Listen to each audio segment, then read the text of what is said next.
Welcome back, everybody. We're now getting ready for the main events for this afternoon. This is the Mid-America Outdoors Side-by-Side Champ Series.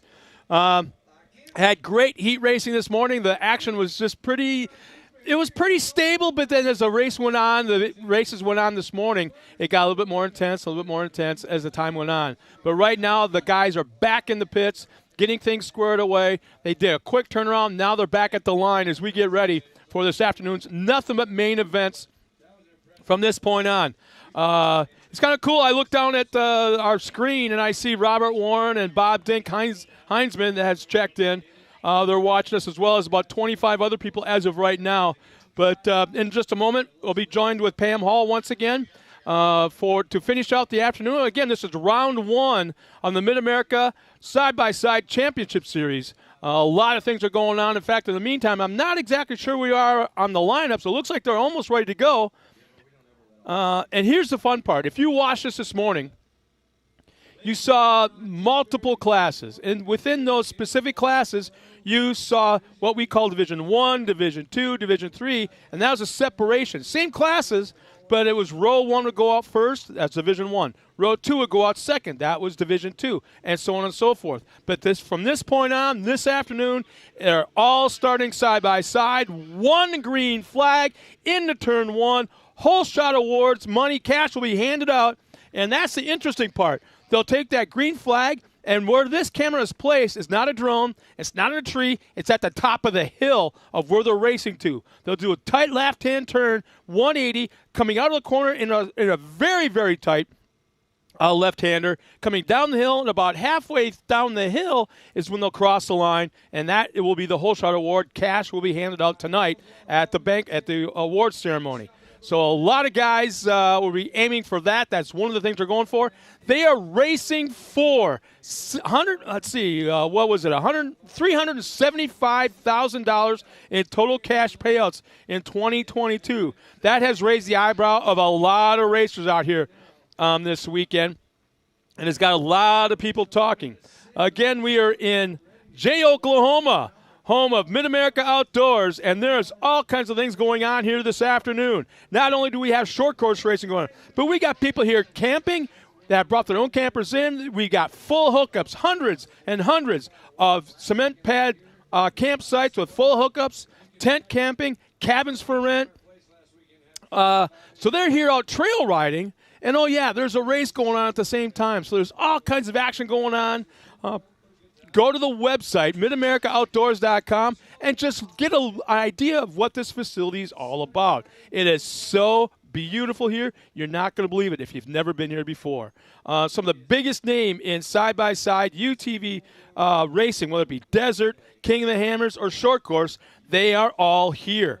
If they're not racing, they are definitely watching. Johnny and CJ Greaves are here as well, helping with a couple of race teams, but they are definitely watching the racing action. We were supposed to have Dustin Jones here this afternoon sometime, stepping into the booth. He's here watching as well. And the rest are all in their fire suits, ready to take that green flag.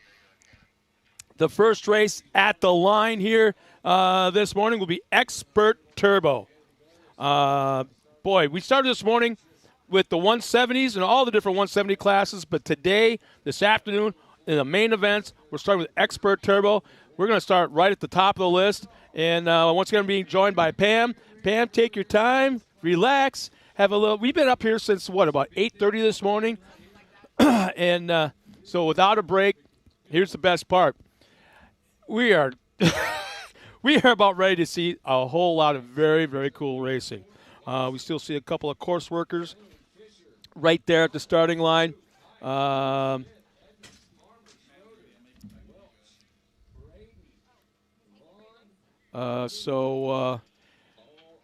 time will tell when we're getting ready to take that green flag.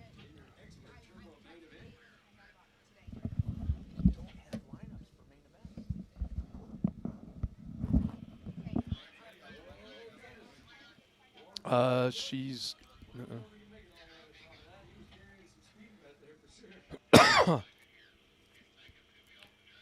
I can't wait to see what this place is going to be like.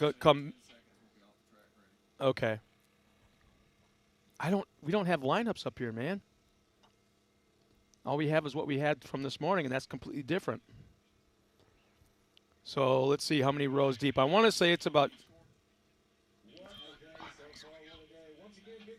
just about to take the green flag. We're almost underway for the second half. Main events from this point on here at Mid-America Outdoors Side-by-Side Championship Series.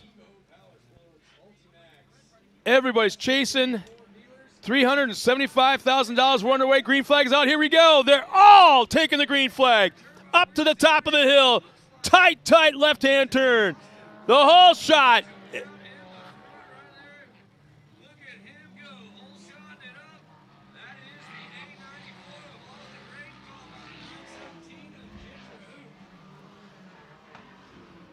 Trying to see up here who pulled the whole shot.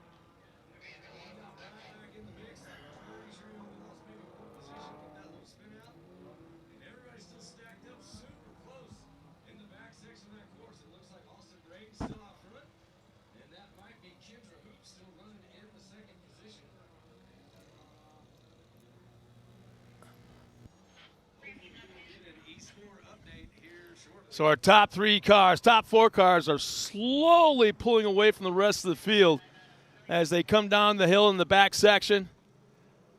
Go through a little bit of that dogleg area. The track has been watered and graded in certain areas, but so might be a little bit greasy right now as there's still a little bit of water on the surface of the dirt here.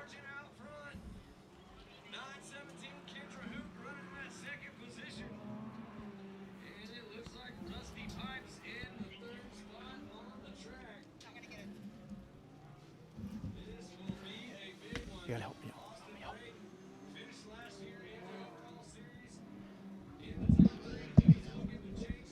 So right now the running order in our top five as they're about to complete the first lap. They come across Austin Braden out of Northlake, Texas in that top spot. Kendra Hoop from Broken Arrow running in second. Rusty Pipes up there in the top three from Bossier City, Louisiana. And Jonas Fisher of Tulsa, fourth. And in the top five, Elmore City, Oklahoma's Eric Vaughn. Round out the top five. And this will be a, was it 7-lap, I think, main event? I'm not positive. You know what? I actually made a note here. Let's see here. They're extending the main event races by a lap, I think, for all the classes. Let's see here. It looks like the top four now have lined up nose to tail. A little action going on for third and fourth. A little bit of contact going on as they come around the corner. And let's see, that's Jonas Fisher and Rusty Pipes. And let's see, I want to say they're still running side by side down the back section into the rhythm. That is definitely a good race going on back there. And yes, it looks like they were supposed to only do 4 laps for the amateurs, the 170s and the experts, and they have changed that to 5 laps. And our pro class are going to actually do 7 laps. 7 laps, gotcha.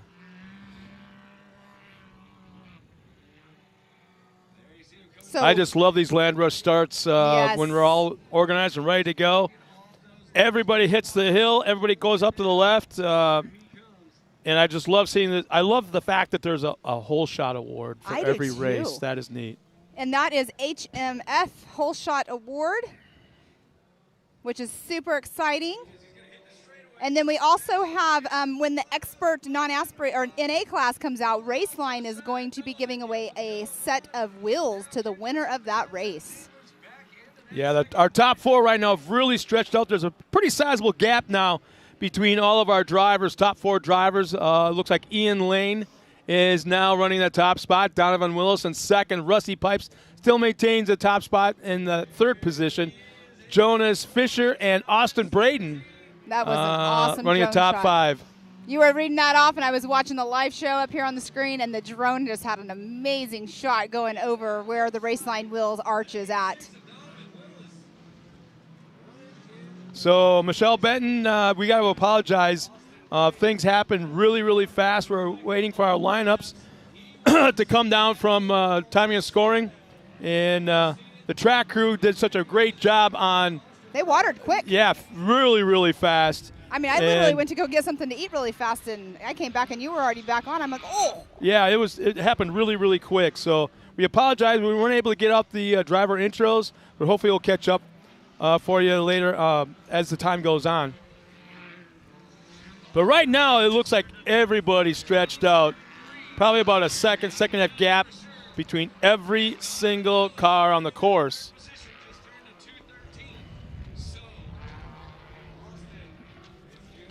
Exciting racing going on for sure. The next up will be our amateur class.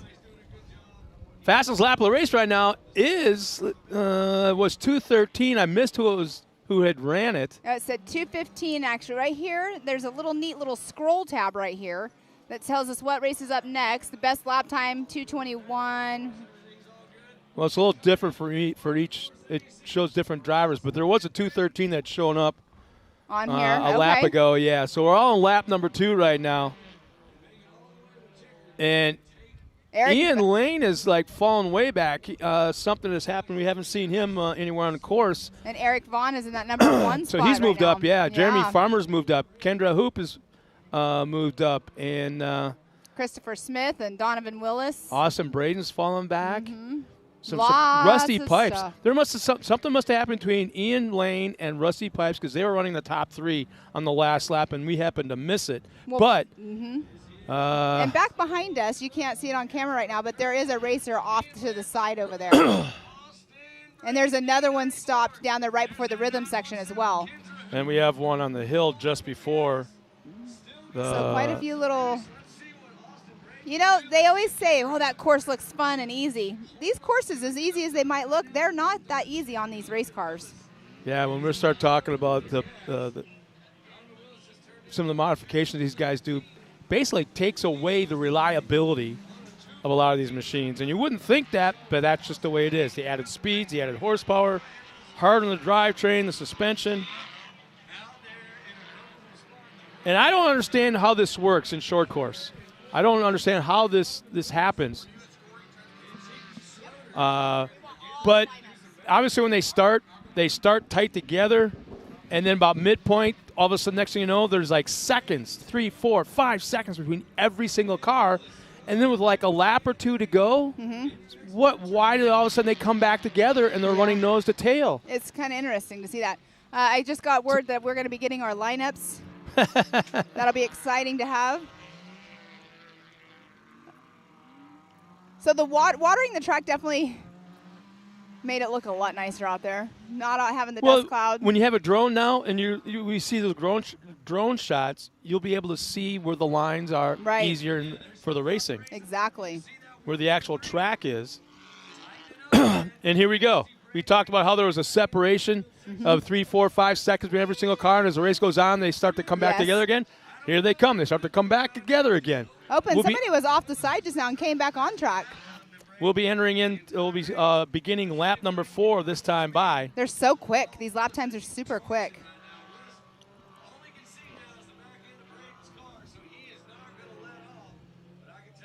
They are definitely 1, 2, 3, 4, 5. The top 5 right here are coming through. Definitely tightening back up for sure. Yeah, as they come up and score another lap, Jeremy Farmer has the top spot. Austin Braden, Donovan Willis, Mickey Schroeder, and Kendra Hoop all in the top 5. And the white flag is out for Austin Braden right now out of Northlake, Texas. And that his last lap was 2:13. But guess what? Second place, 2:12, and 2:11. Caleb Edmonds has moved into the top 5. Talk about bumping up. He's got the fastest lap of the race right now, without a doubt.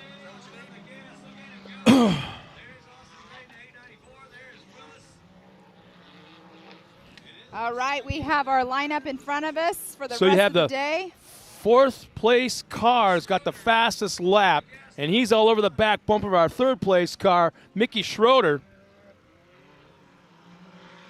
But if he's going to start making any moves, he better do it right now because he's got what's really interesting, there's a lot of long straightaways here. Yes, and you're not going to drag race past somebody. Definitely you got to out-dive them into the corners, out-brake them, and then set yourself up to exit those corners and hopefully make another pass on somebody. But it doesn't look like it's quite going to happen yet. So the leader has pulled out a little bit longer of a lead, maybe a second and a half, maybe, but second, third, and fourth are very tight. So let's see. Austin Braden in third, Justin Barube in that second spot, and Homer Thornton in the fourth. Now, he's up in the third. Things are bouncing all over the place right now. There's cars all over the track. They're so spread out that the timing just keeps updating and updating. We have somebody coming off course over here to our right. So Austin Braden's being called as our leader.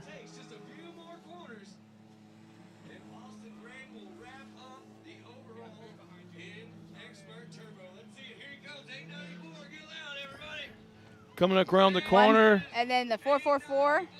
Let's see who'll take the win. Austin Braden, Donovan Willis. Mickey Man, they finished very tight, yeah. Wow, that lap is times so 2:12, 2:10, 2:11, 2:10. So Austin Braden will take the win, and I believe the overall win as well for the weekend. Donovan Willis second, Mickey Schroeder third. That's our podium. Our top five is Caleb Evans in fourth, and Kendra Hoop in that top five spot. From what a six good on race. down, yeah, 6 on down.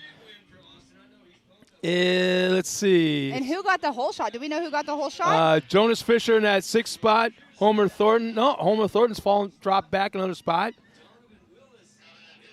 Justin Barube will finish seventh. So they'll clear course before we go on to the next race as well. Yeah, so it's going to take a little bit of time as the cars have to be cleared from the course.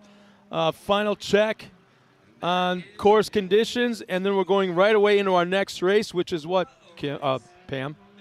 Our next race is our amateur turbo class. So we have 16 racers that are going to be starting in the expert turbo class. Well, that expert turbo. I know one of them very well. These expert turbo starting next? No, I'm sorry, amateur turbo. Amateur turbo. I know one of them very, very well. Well, it sounds like Tiffany's got our top spot, our possible, I think, weekend champion as well, besides our race winner. Let's go down trackside to Tiffany Stone. All right, Austin, you are the first top winner of the day, taking second in your class last year, pulling out the first win here at Mid-America. How are you feeling? Feeling great. Track's awesome. It was a little slick after they just watered it, but I love this place. And talking about that, we made some changes to the track and the course, of course, from last year to this year. Added a cool tabletop out there. You guys are just hitting it, flying it. How are you feeling about all of that? I love it. Can't beat it. Awesome. I know you got to thank a few people, of course, for helping you get here today, taking that top spot. Family, friends, TMX, Raceline, Evo, all them. Awesome. Well, for somebody who's taken that first win of the day, you got to be a little bit more excited, but it's good to see that smile. I know you guys can't see his smile down here, but he's got a big one. So congratulations once again to you for taking that top spot. Awesome. Thank you, ma'am. Thank you. All right, and back up to you guys. Thanks a lot, Tiffany. And, well, the fun begins now. Now you're going to start seeing the real emotion of our winners down trackside. It's one thing to win a heat race. It's kind of cool, pretty exciting, but that's not the main goal of everybody here that's racing. They want that top spot in the main event. So, well, again, what's our next race that we have? Our next race is our amateur turbo class, and I'm going through right now and looking at everybody. We have 16 racers that are going to be taking the green flag. And all at one time, no divisions, no staggered starts. Right. Everyone takes one green flag. What's our lineup there? Numbers, let's see here. I'm actually going through because I don't have their first names on here, so I'm going to actually just go through their last names. We have the number 1 position, last name Steven. Number 2 position is Stewart. Number 3 is Moore. 4th is Knowles. 5 is Arknow. 6, Thomas. 7, Hall. 8, Vanover. 9, Murphy. 10, Vogelsong. 11, Mangus. The 12th position is Vector. 13 is Mokel. 14th position is Holden. 15th, Gorsuch. And the 16th position, Jones. And they are getting ready to go off the line as we speak. You can see them all lined up on course. I love that shot. This Land is rush so starts. nerve-wracking because my kid is in there. So where's he starting at? He is in the 7th position right now. Here So we he's go. pretty much You dead can center. see Right around TW. dead center in the front row. Yeah, TW is going across the line right now. He runs across, make sure he gets a thumbs up from all the drivers. Waiting for that green flag to drop. Turn 1 up the hill, probably about 200, 220 feet worth of elevation change. It starts off as a soft left-hand turn into a sharp And left-hand there turn. they go. You can Exit. hear them off the line. Top of the hill, and that soft lefter almost to a stop into a sharp left-hander coming down, and we have now got a whole shot award winner. Let's Yes, see we who it do. is. A red car. The number is, I can't tell. I can't tell either. 321. Yeah, That's my kid. There was a 2 in the middle of 3 numbers. That's all I could pick up. Well, does it drive a red car? Yeah, it is red. Are you gonna have a hemorrhage? that my green? kid? Are you My- gonna have it? She's gonna hemorrhage up here in a second. Here, I'm guys. sorry. I'm not going to be biased. I'm not going to be a soccer mom. But my husband's right here spotting for my kid, and he just turned around and gave me the number 1 position. So that is Hank Hall out If you want, you know what? physically on course. Nope, I'm good. No, take a break. Go enjoy yourself. I got you covered. I all have right. the best seat in the house. And I think the best thing else next to your husband. I would love to hear what he's saying. I would love to hear what he's saying. See, we don't stand next to each other during races anyways, but that is awesome. We have the Hank Hall out in that number 1 position. He's the one, we were talking about earlier, was going to be in the Youth 1000 class, and we stuck him in the Amateur Turbo because we are in the process of getting him his own I think turbo. he's found a home. I think so too. Mitch might have to give up his car. So not a bad lead on lap number 1. Now we're going to see how he handles these tabletops in the long straightaway in the backstretch where the speeds are built up. We heard from one of the drivers that were up He here. just used the bank. Okay. I'm not quite sure what class he was talking about, but top speeds of 80, 85 miles Oh, an wow. hour. I'm sure. Right here. I don't know who is in that number 2 position, but we have Hank Hall number 1. It looks like it's a Can-Am possibly in that number 2 position. I can't see the number. Stewart, I heard Stewart in that 2nd position. There's a race going on for number 2 and 3. Looks like Hank Hall and Noah Vogelsloff, Cooper, Stewart. Yeah, Sean Murphy in that 4th spot and Justin Moore in the top 5. Oh, North Carolina, Florida, Georgia, Oklahoma, and Texas all representing that top 5 right now. we got a race going on now for 1 and 2. I almost don't know if I like sitting next to a race mom at the moment. This is crazy. I'm half wild. Oh, he just got past over there. Open the door to the outside. So Cooper Stewart's now in that number 1 position. Now we're going to find out what kind of driver Hank Hall is. As he's giving up that top spot. He doesn't like to give up that top spot, but who does as a racer? He's pulled out to about 3, maybe 4 car length lead. It looks like Justin Moore is in that 3rd position. It seems like that right-hand turn right there where all the guys are going through is a little bit of a slick situation when they're pulling out. And it looks like right now that Cooper Stewart is pulling away. Now up to about a 10-car length lead over Hank Hall. The little backstory, Hank's never driven that car till today. Yeah, you said that before. 5 times. No, I'm just kidding. Crazy. No, Did I? no, I'm just kidding. Oh, So no. I'm in for everybody back at home right now, I'm kind of like in a weird spot where I've got Racer Mom announcer sitting right next to me and about 50 feet away, Racer Dad spotting. So Holding the radio up in the yeah, air. I feel like I'm rocking a hard place. That's okay. The farther away we are, it's okay. No, it's awesome though. So Noah Vogelsong song is that number 1 position. It's saying Morgan Vanover is in number 2 now, and Hank Hall is in that 3rd position. But Yeah, physically it's- on course, we can see. Yeah, that's all wrong right now. Oh, now it just updated. Okay. So it's a Can-Am, Polaris, Can-Am. Yeah, Definitely the speeds. checking out. The speeds are a little bit different. That lead Can-Am seems to be pretty quick coming out of the corners. And to be honest with you, Hank doesn't seem like he's getting top speed until about halfway down the straightaway. Yeah, and then he's it seems probably to kick checking in. up. Well, if you saw my text messages about 5 minutes before this race was starting, Oh, you didn't go all mom on him, did No, you? I didn't. It was not from Hank Hall. It was from Christian Hall. Hank was super nervous and felt like he was going to throw up in the car. Then you know he's going to do well. That's the way he has always been. But no, we have some awesome racing going on out here for sure. But guess what? You're going home with a little bit of cash tonight. Well, we'll see. Hey, the race isn't over No, yet. no. At least a little bit because you you pulled got the whole shot. That's true. I So never at least in your a million gas years thought that. looks like your gas might be at least partially paid for. Well, so we have Cooper Stewart in that number 1 position, Hank Hall number 2, Grant Stephen in that 3rd position, Justin Moore 4th, Lee Knowles 5th, Jacob Mangus 6th, Stephen Mokel 7th, Sean Murphy 8th, Zach Vector 9th, and Morgan Vanover 10th. So much racing going on. They are definitely, after the first lap, they're spread out a lot more. The only thing that's here. really battling right now is, I want to say 4th and 5th, is there's a yellow flag on the far side of the race course. I It looks see like that. there's a car off the track that's trying to pull back on in front of the guys. Now he backs back up.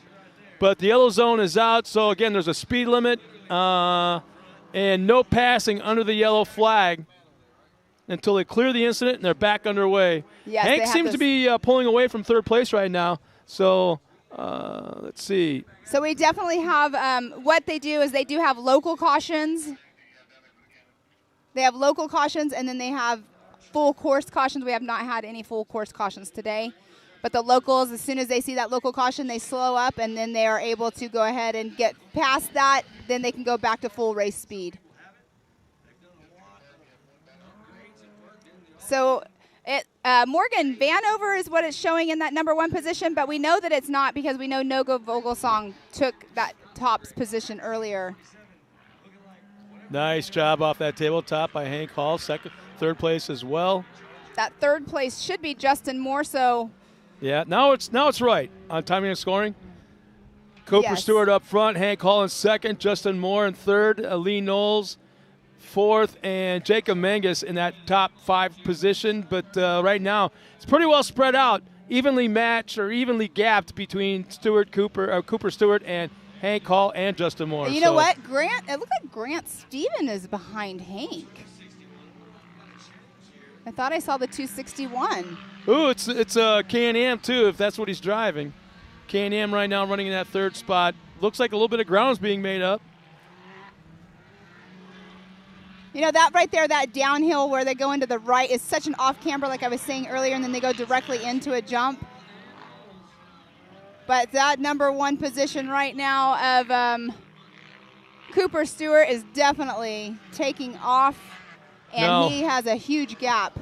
Yeah, the drones right now are watching our leader, Cooper Stewart, as he's going down that long straightaway into the rhythm section right here, right there. And still haven't caught up to Hank Hall. He hasn't come in picture yet.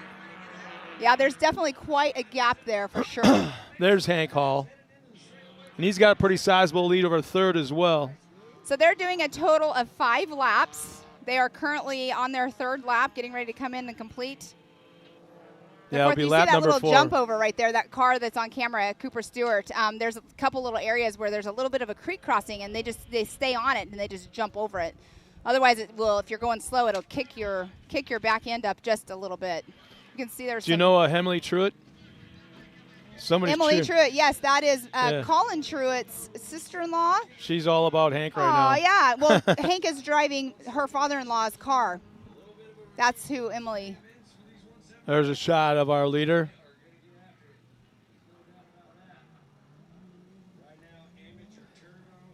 Right now, it makes it look like that drone shot makes it look like this is a gravel pit. You know, what some we're areas racing in. feel like it. Some areas do feel like a gravel pit, but nothing like the gravel pits that you have out like in Prim, Nevada for like the Mint 400 Yeah. areas. There's our leader. So Cooper Stewart just went through, got the white flag. If you want, something's going on. Hank is stopped over here off course. Oh no. Yep. Not sure, but he did get off course.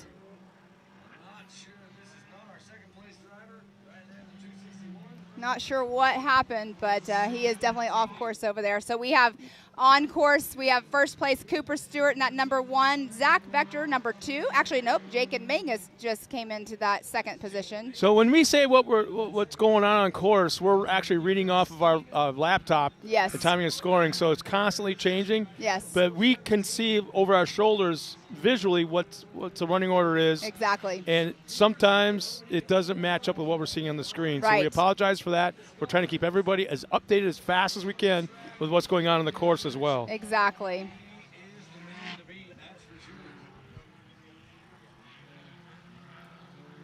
Man, a huge, better than a full straightaway lead.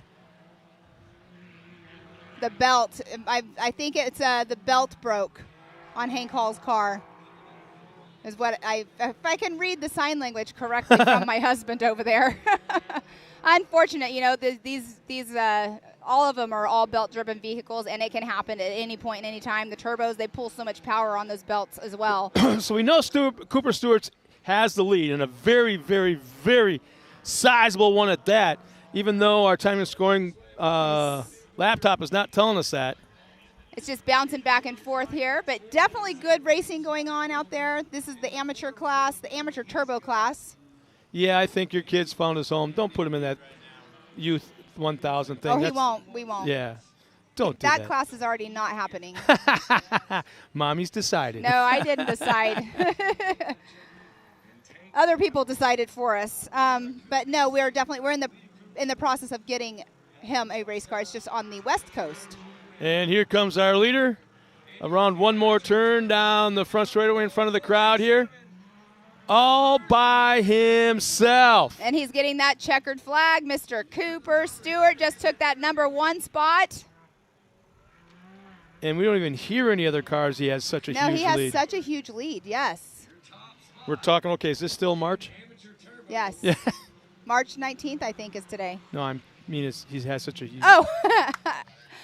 Oh, I don't follow all the time. Let's see. Here, you can ask him.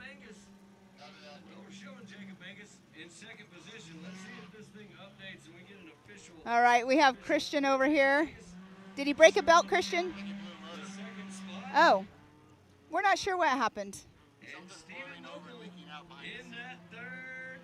So it's starting to sound like he may have blown a motor because there's fluid leaking out from behind him. So tough break for our whole shot and our longtime second place driver. But he'll be back. Yeah, and it won't be in the Youth 1000.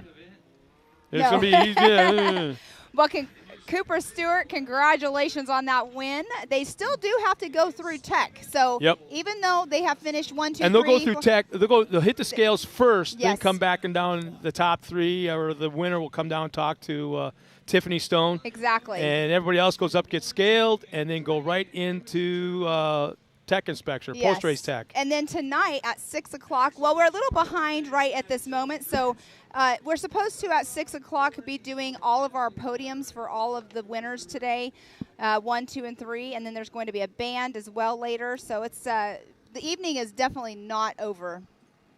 All right, and we are going to go ahead and throw it down trackside to Miss Tiffany Stone with our winner, Grant Stephen. All right, Cooper, that was a crazy race. When you came up here, you just chatted and told me that when you hit your brakes in the air, you broke your front diff. You didn't have brakes going into that last lap. Walk me through that. Yeah, I mean, went into the last lap, kind of saw behind me, had a pretty comfortable lead, and usual me is I still push harder even though I have a lead, and it didn't really work out. Either broke some axles in the front or broke the front diff, and I didn't have any rear brakes on the last lap. So it made it a little bit harder, but still came home with the win. Awesome. Well, I know you got to thank a few people. Who'd you like to thank? First of all, my mom and dad, Kyle Cheney for building an awesome car, CT Raceworks, Street Boys Racing, Action Off-Road, Action Tire Company, Raceline Skills, Can-Am, and everybody else that I forgot. Awesome. Well, nice job to you, Cooper. And like he was just chatting, it is crazy that you had that much happen to you in that last lap, but still pulling off that top spot. Back up to you guys.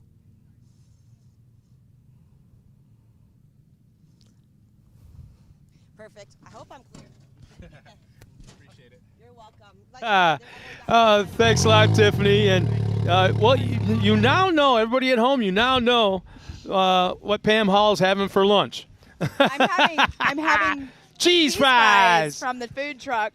They were not supposed to come back to camera. My mouth was full, so I Yeah. looked like a chipmunk. I think he purposely did There's that. no vanity here, It's none at all. It's because I called him Travis. Well, let's look at what our lineup is for our next race. What do we have, Pam? We have Or should I call you a mouthful?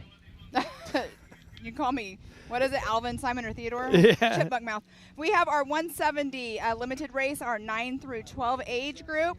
We have Singleton in that number 1 position, Graham in number 2, Sides in number 3, I can't even talk, Ewan in number 4, Stowers in 5th position, Cotto 6th, Caraway in that 7th position, Hill 8th, Yoshimoto 9th, Green in 10th, 11th is Smith, and 12th is Beeman. So we have 12 cars taking the green flag in this 170 limited 9 through 12 age limit. And the green flag is out. Sounds like we're on our way. A lot of upset bumblebees.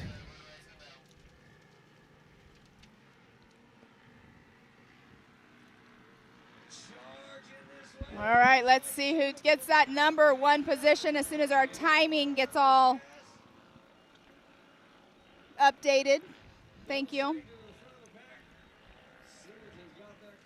Losing lost for words here for a second. My brain stops. That's why we have our ears on.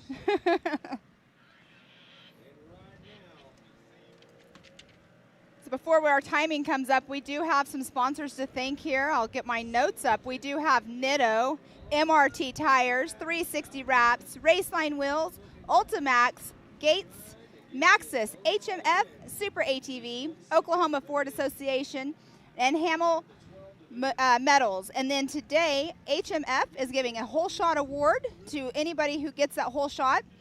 And then on the Expert NA class, Raceline Wheels is sponsoring a free set of wheels to the winner.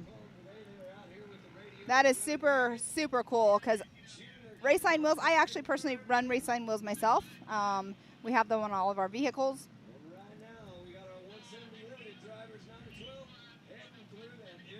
But we have Kennedy Singleton right now is in that number 1 position. Caden Graham, Avery Sides, Connor Stowers, Miyakato, Paxton Yoshimoto, B.A. Smith, Anson Caraway, Tillman Ewan, Daniela Hill, all in 170s. Obviously, they're all Polarises. So Kennedy Singleton actually has a little over a 2-second lead on second place right now.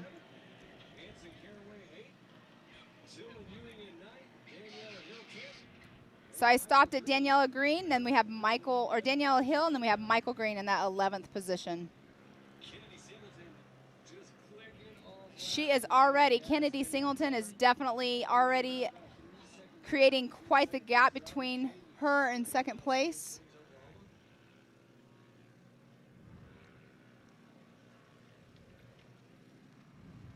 The sun's changing just a little bit here. Getting a little cooler out here, Scott. You're Cool just out never here. happy. A little while ago, you were hot. Now you're starting to cool off. Miles Hasselquist, he's watching. Oh, What's going hey, on? Miles. He always says, hey, buddy. He's in Florida with his family. I Looks thought like he was on his way having- back from Florida. Well, he now. might be on his way back. I don't know. I just know that he's been in Florida for the past couple of weeks, having a great family vacation. Took his girls down to Disney World. So we have, again, Kennedy she is now almost 4 seconds in the lead of Caden Graham, who is out of Sand Springs, Oklahoma, in that number 57. And they are doing 5 laps. Of course, their laps have been cut short, not cut short, I shouldn't say that. They're not doing the full almost 2-mile loop each lap. They would have to stop for fuel, I think, if we did that for them. but they are definitely spread out there on course. But you know, these kids are out there having a absolute blast. And in this race, the age group is 9 to 12.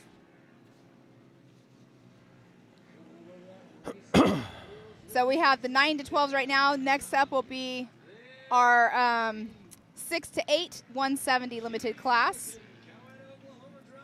And right now there are 11 cars out on track. We did have 12 earlier that actually were qualifying, or not qualifying, in the heat races.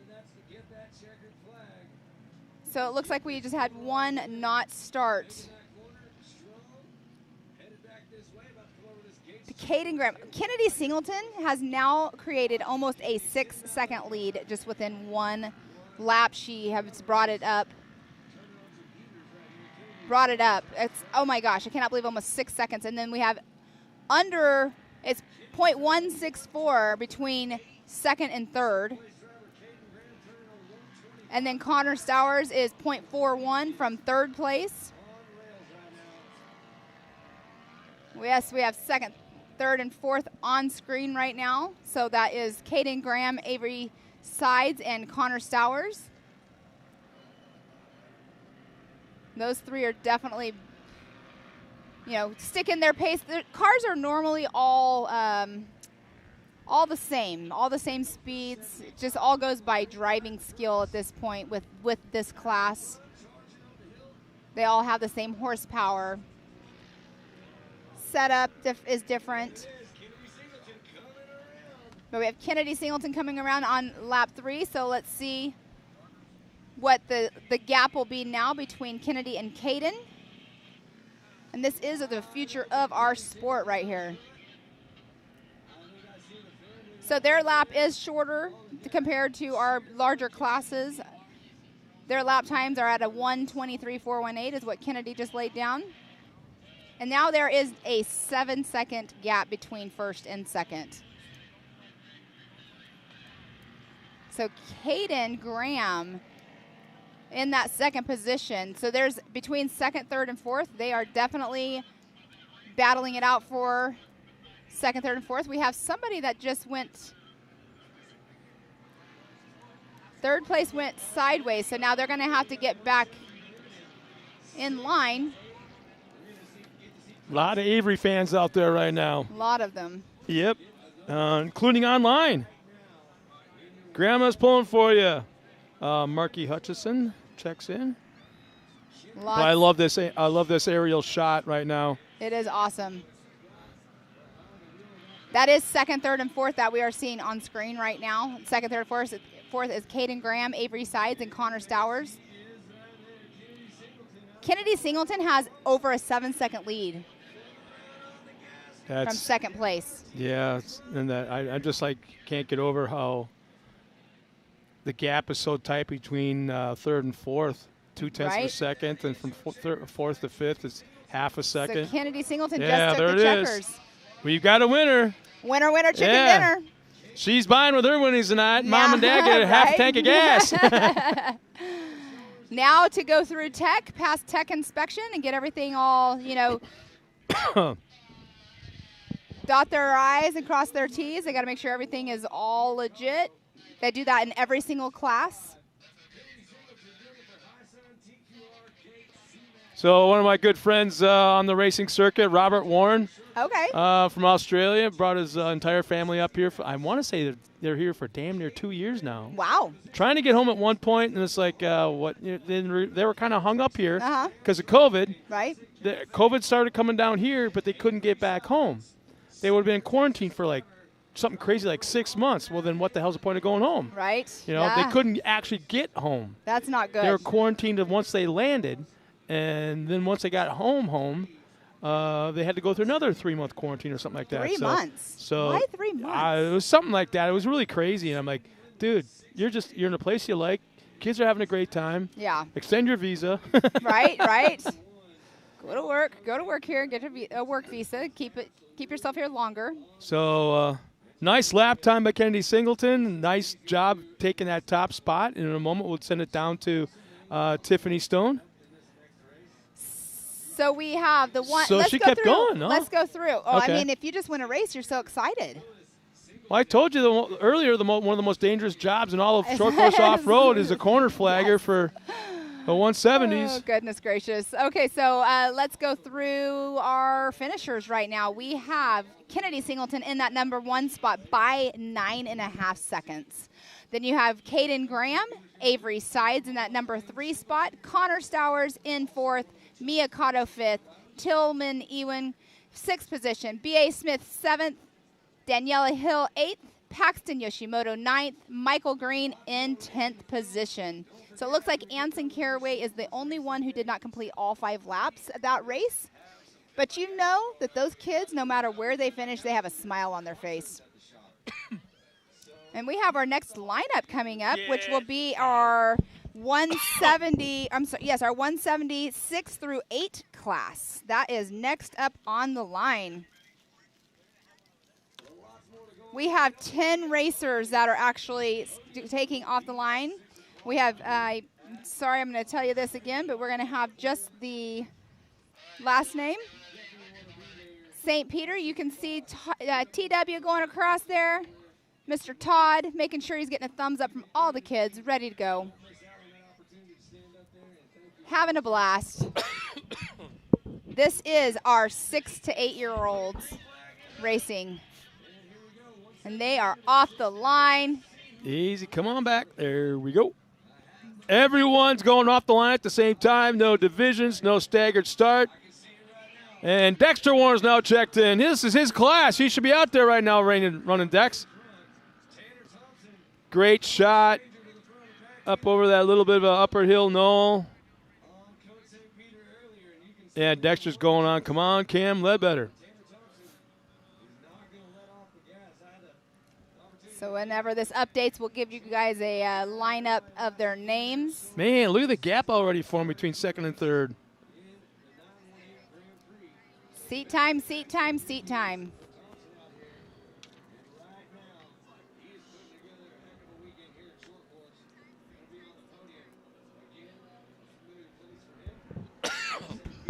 This has been a great day here, and there's all kinds of action going off over in Disney, Arizona, Disney, the weather's Oklahoma. the weather's been so fantastic. I almost want to hug you. Almost. All right. So the weather's gonna be a hell of a lot better for me to actually do it. But no, the weather's been awesome today. It has been very. I mean, it was cold when we woke up this morning, but it's definitely turned out to be a nice day. Waiting for the timing to update here so we can give you a lineup. There we go. We have Cody St. Peter, Tanner Thompson. Tanner Thompson is already 2.5 seconds behind Cody St. Peter. Camden Ledbetter, Jace Buzicki? How do you say that again? Bukaki? I'm going to go with Buzecki. Buzecki. And then Luke Anderson, Bear Medlin, Harper Willis. The majority of these racers are from Oklahoma. We have Cody St. Peter is from Texas. Harper Willis is from Texas. And everybody else so far is from Oklahoma. Well, we're actually getting a compliment. Paul Remereed. Thanks for the commentary. You guys doing a fantastic job. Loving it. Aren't there a couple of those names running? We just had Tyler up here. I was going to say, He's the one that almost landed on Van Beekum. Yeah. That was a scary moment. Yep. And you've, as everybody heard that was watching the live show, you heard him say, when he took off on that lip, he was hoping, oh, please don't be right there. Yeah. Yeah, and they're in the Greaves corner, so they have Greaves helping them out. And tell you what, Paul, you got teamed up with a pretty damn good couple of guys right there. Yeah, Tyler and Todd, father-son team. I was talking about the Greaves, but okay. The Greaves, I know. But that's why I'm saying Todd and Tyler are hooked up with the Greaves. You know, there's records, win records out there. People often talk about when it comes to off-road racing, who has the most wins. And I think I've been around a long, long time. I remember Johnny when he ran a single buggy back in the day before he moved into 7S. He won a lot of races on a weekend, to say nothing about a lot of races in his career. And it's just as much my fault, I think, not being a historian of the sport, not knowing I was going to be doing it 20-some years later, that I fully believe Rob McCacker may have 200-plus wins in his career. Johnny Greaves has more. He has a I lot believe of Johnny wins. Greaves over his entire career is the winningest driver in all of off-road, believe period. that. So I would believe that. So let's go through our top 7 here. Cody St. Peter, Tanner Thompson, Camden Ledbetter, Jace Buzecki, Luke Anderson, Harper Willis, and Bear Medlin. Those are our 7 drivers that are out on race course right now. We had 10 take the line. They're all on lap number 2 out of 5. 5. Okay. 5 laps. I believe it's 5 laps. So Cody St. Peter is at a 1:21.438 on his lap time. And we covered this earlier today when they were out here for their heat race, and they may not be the fastest cars on the track, and the kids aren't stupid. They're not. They're kind of on the slow side for them too, but this teaches them how to maintain momentum around the corners. I think it's all about the braking, the accelerating through the turns, where to do it, where not to do it. Straightaway speed, you can't worry about. You can't control it because Right. it's limited. Right. But it's all about carrying it all the way through the turns. Yes. Exit speed. Jimmy Johnson will tell you it's all about exit speed, exit speed, exit speed.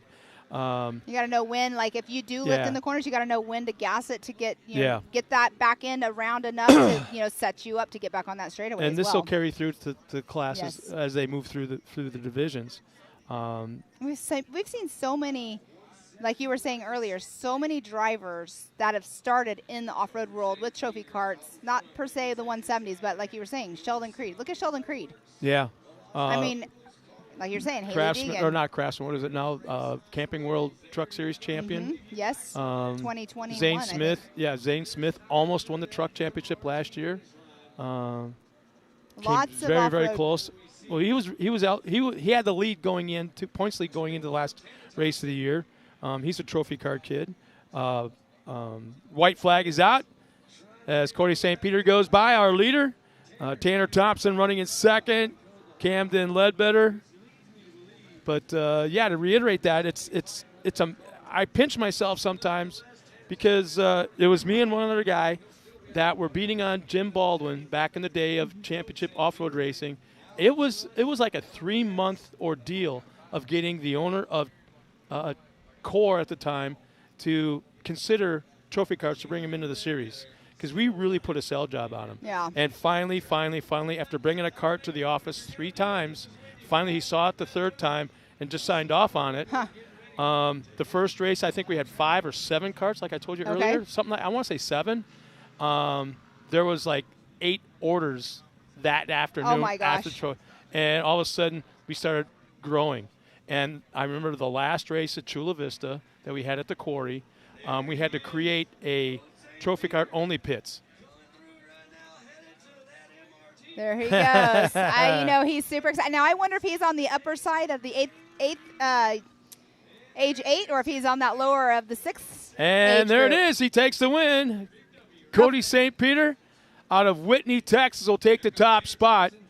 But, no, finally in the last weekend of Core, 2008, we had to create their own pit area. Oh, wow. Because we were on the edge of a rock quarry, so we had Okay. to go up high above the racetrack and level off a big chunk of ground for 240 trophy carts. Wow. 3 divisions. Wow. Yeah.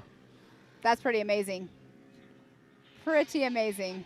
So running across line once again, our top 7. Well, actually, our finishing field. Bear Medlin will finish that 7th spot. Harper Willis, 6th. Fifth will be Luke Anderson. 4th, Jace Buzecki. Camden Ledbetter in that 3rd spot. 2nd, Tanner Thompson. And our winner, once again, Cody Thompson. Cody St. Cody St. Peter in that 63. It sounds like we might have him stopped down there, too. That's super exciting. No way. Well, it's because it's slower, and you probably saw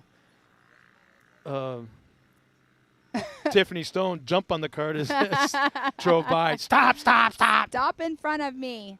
She's really awesome about getting their attention and getting them stopped. But like earlier, I mean, Kennedy was probably so excited, just went on through and didn't even pay attention, just wanting to get up there and get that car teched and go up to that winner's circle at 6 o'clock tonight for the award ceremony. I'm looking at the finishing arch. All right, and it sounds Yep, like we yep. have Miss Tiffany Stone down there. So down trackside with Tiffany Stone. All right, Code. It's so good to chat with you today. How are you feeling overall, buddy? Good. And how was the track for you today? What was your favorite part? The jumps. The jumps. How did you have to get that all together for you? What did you have to do to make sure that you hit the jump perfectly? Full speed. Full speed. Look at you, Code. I like your little smile that you have down here. So overall, you're taking that top spot right now. We're still going to do podium and trophy later, but who would you like to thank right now? My mom and dad and Rhett. That's all. That's all. Your mom, your dad, and Rhett. Well, wonderful. Good to see you. Is this your dad back here? Yeah. Perfect. Well, he just wanted to say a big congratulations to his mom, his dad, and Rhett. And Code, I'm going to let you go enjoy and celebrate that top spot. Okay, buddy? All right, back up to you guys. And we're back once again. Tiffany Stone, great job talking to all our winners here this afternoon. I'm looking at the little guy inside the car, and he's barely seeing over the steering wheel. Right? That's They the cool look through spot. it. Yeah. They're like super low. No, There's a cool shot of our next race at the line. and they're getting ready to take off. That's going to be our 170 stock class. So who do we have? We have a lot of drivers in here. So let me look here at our other list because I want to make sure I say their names. So Wow, look at that! Look at that picture. we have Westlyn Coates, Rossi Thomas, Ryder Thomas, Caroline Claire Ewing, Carson Summerfield, Caden Vanover, Heston Hess, Paxton Shamblin, Easton Helms, Bear Medlin, Haiti Cowan, Blaze Medlin, Carson Hill, Atlee Yoshimoto, and Daniela Hill. Look at that lineup right there. And this is our 170 stock class. They are getting ready to go off the line right this moment. Now, the 170 stock class, there's certain things you can and cannot do. You have to, of course, in a stock class, you can't just show up with a car without harnesses in it. It has to have certain safety measures. Look at them already going off the line, getting super close together. And it funnels into It's like about a- 5 cars wide, going up over that little bit of a tabletop. It's like a bunch of little bumblebees going through. Oh, I just got a message here from Dexter Warren, our little guy that should be out there racing in this class. He goes, "Hey Scott, I'm coming and I'm bringing Vegemite." The hell you are? That whatever it is, that Australian crazy Vita Vegemin stuff. Oh, Vegemite. Yeah, that ain't happening. I won't He's try been trying to that. get me to have one of those sandwiches. Yeah. My cousin. I got a whiff of gave me one. some. No, Ain't happening. no, definitely not. He won't even eat it. Picky Pam here. That's my name. So a little bit of So- separation, and go ahead. I'm sorry. I was Paul Rimreed said, thanks, and FYI, Tyler has personally built all 5 of his cars. He and his dad race. Takes a lot of work to be a top racer. CJ and Johnny Greaves have been so helpful with car setup and teaching the guys the way. That's awesome. Awesome, awesome. Look at the race already going on over here with our little guys. I love seeing these kids out on course Your English changes when you talk about little kids and because they're so cute. little guys. These little cars. Have you ever been in one of these 170s? I don't even try. I'm too fast. Yeah. Whoa! I hear a fan base off the side of the hill. Let me go back to Hey. the timing here. I was looking at all the Facebook. So we have Caden Vanover in that number 1 spot, Carson Summerfield in number 2, Carson Hill in 3rd, 4th, Rossi Thomas, 5th, and Daniela Hill, Easton Helms 6th, Heston Hess 7th, Carolina Claire Ewing in 8th, Medlin Bear Medlin in 9th. Looks like the 10 and 11 just crossed the line roughly at the same time, Paxton Shamblin and Westlyn Coates. So we have 12th. There's Blaze Medlin in that 12th position. Haiti Cowan. I hear in the background Hattie, so it must be Hattie Cowan. These little kids are from all over. 14th, Atlee Yoshimoto. You just proved my point. What? For years and years and years, I always knew mothers had ears in the back of their head. I do. Because I can't hear nothing, but the fact that you can hear somebody yelling, it tells me you have ears in the back of your head. Well, you know, I always say I have eyes everywhere, too. I can see everything that's going on. Man, some great racing. Our top 3 right here, as you look on screen. Looks like we have somebody off A to the nice side there. pass on the outside. Diving back in the inside, man, from first to third, back to first again. Outbraked everybody. I believe that's Caden Vanover. But, whoa, a little wild going off the jump. Carson Summerfield. comes back and back onto the track in second.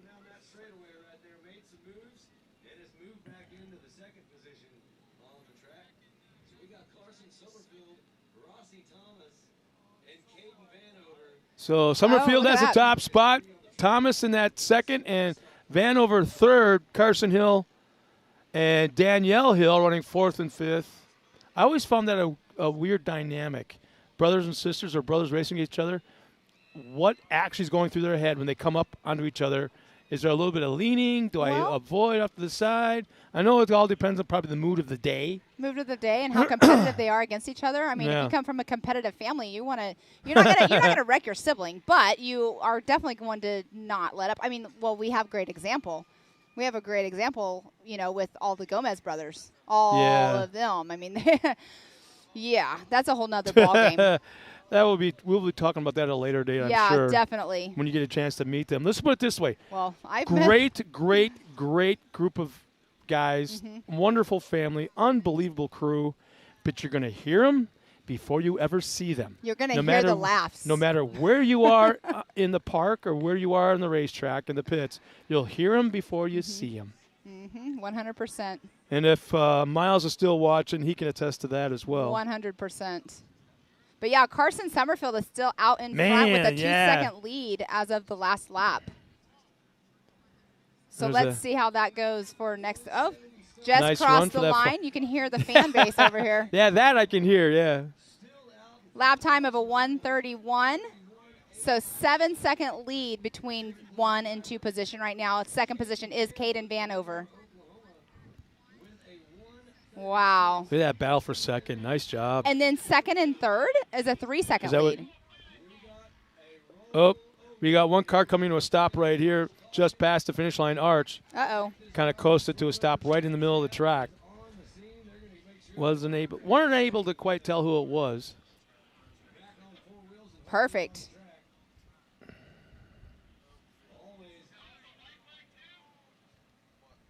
It's just past the finish line arch, right in the middle of the track. As we have a car also stopped.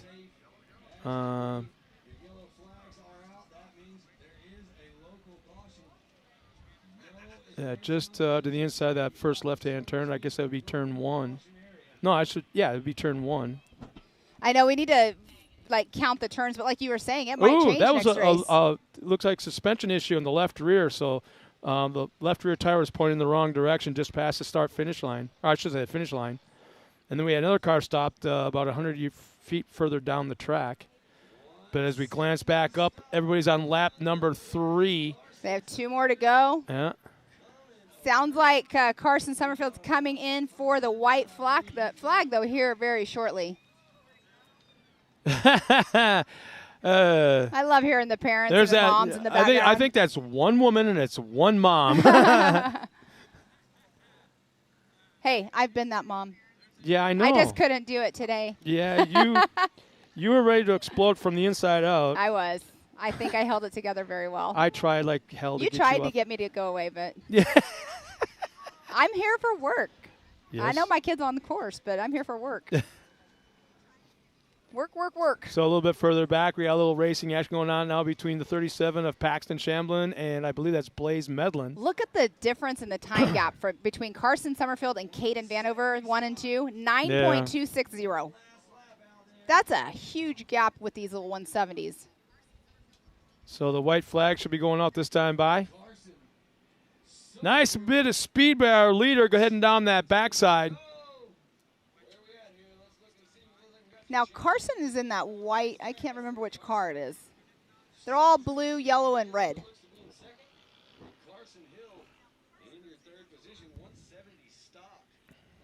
Uh-oh. Somebody stopped on track. I can hear in the background.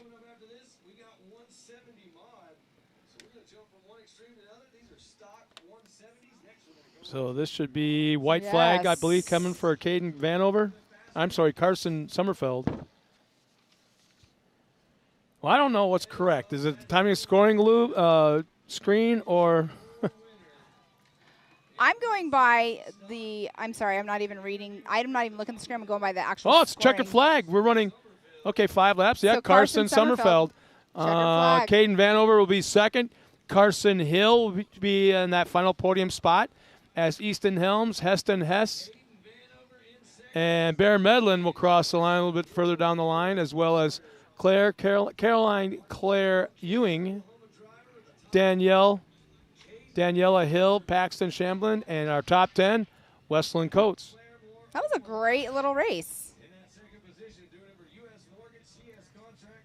I'm going to sit here and get these the names going with the next race.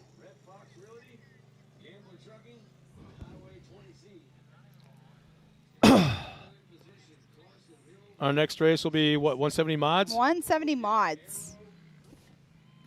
I'm trying to Wow. set this up to where Am I looking at that correctly? 17 entries? Yes.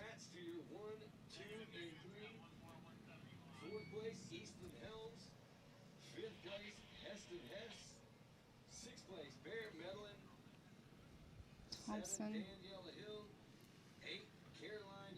How you feeling, Scott? Other than my feet being a little bit cold.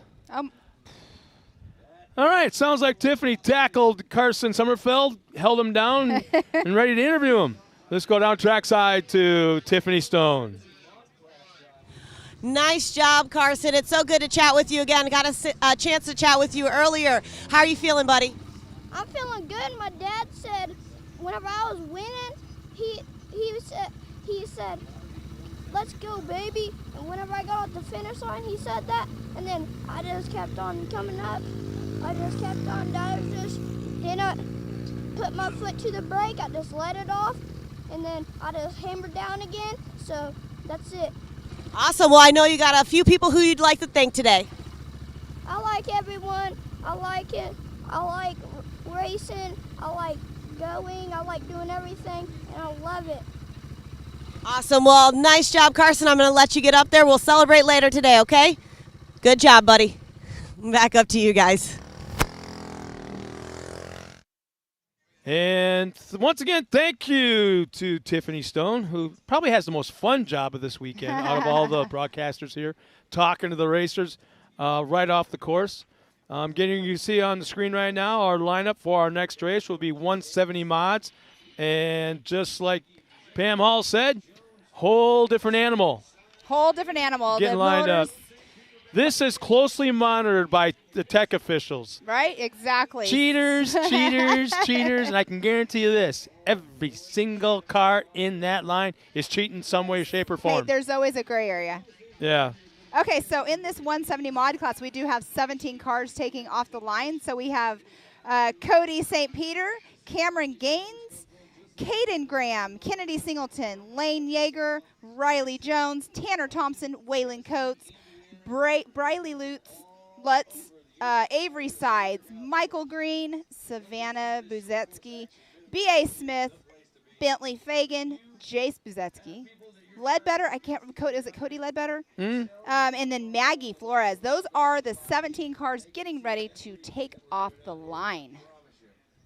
It's going to be fun watching these. These guys now, they'll do 5 laps as well. Oh, we got There's somebody. always that one car. Actually, that might be That for might our be next race. safety. Yeah. Oh, it could be our next race for sure. 2, 4, 6, 8.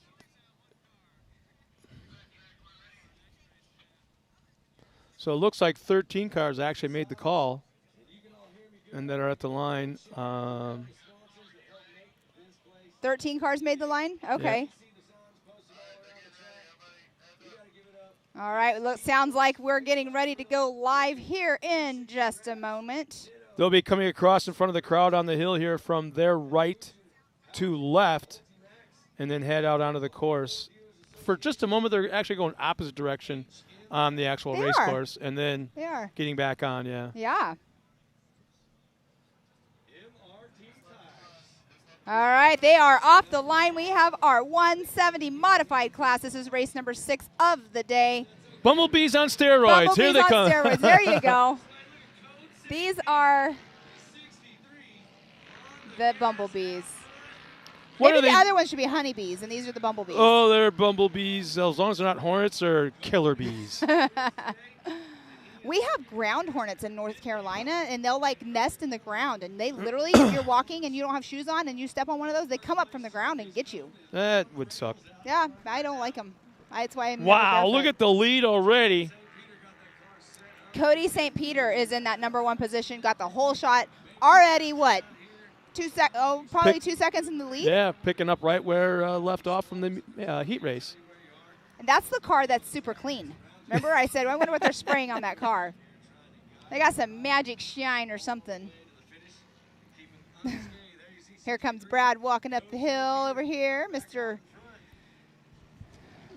Brad Snyder. He thinks he owns the place. He thinks he owns it, yeah. And his fire, you should have seen him and all of his crew last night out at the big meet run in their fire safety equipment. He's a fireman wannabe.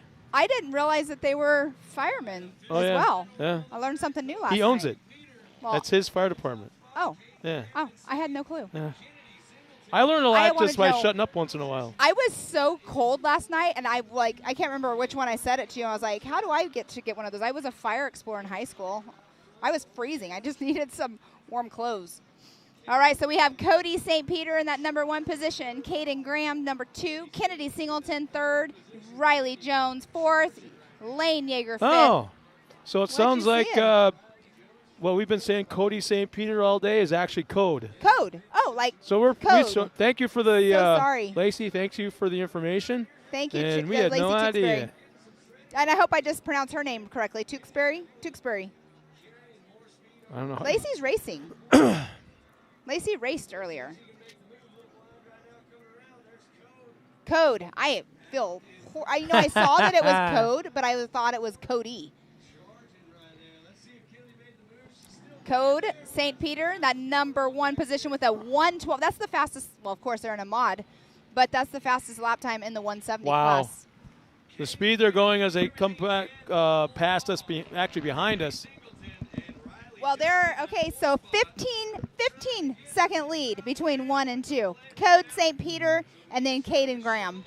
Boy, it seems Wow. longer than that. Wow. It's like he's on his way home. He's He's in at the another exit time ramp. zone. Yeah, he's at the exit ramp heading home. Completely different time zone. Johnny Greaves just walks by.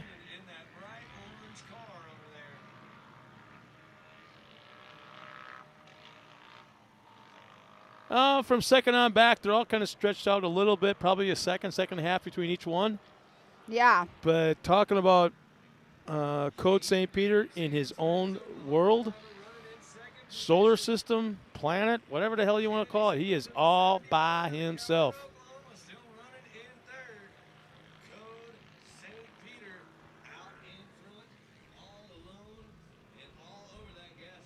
I am looking forward to a steak dinner tonight in the amazing restaurant here.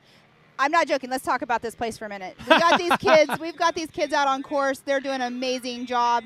Code St. Peter is way out front.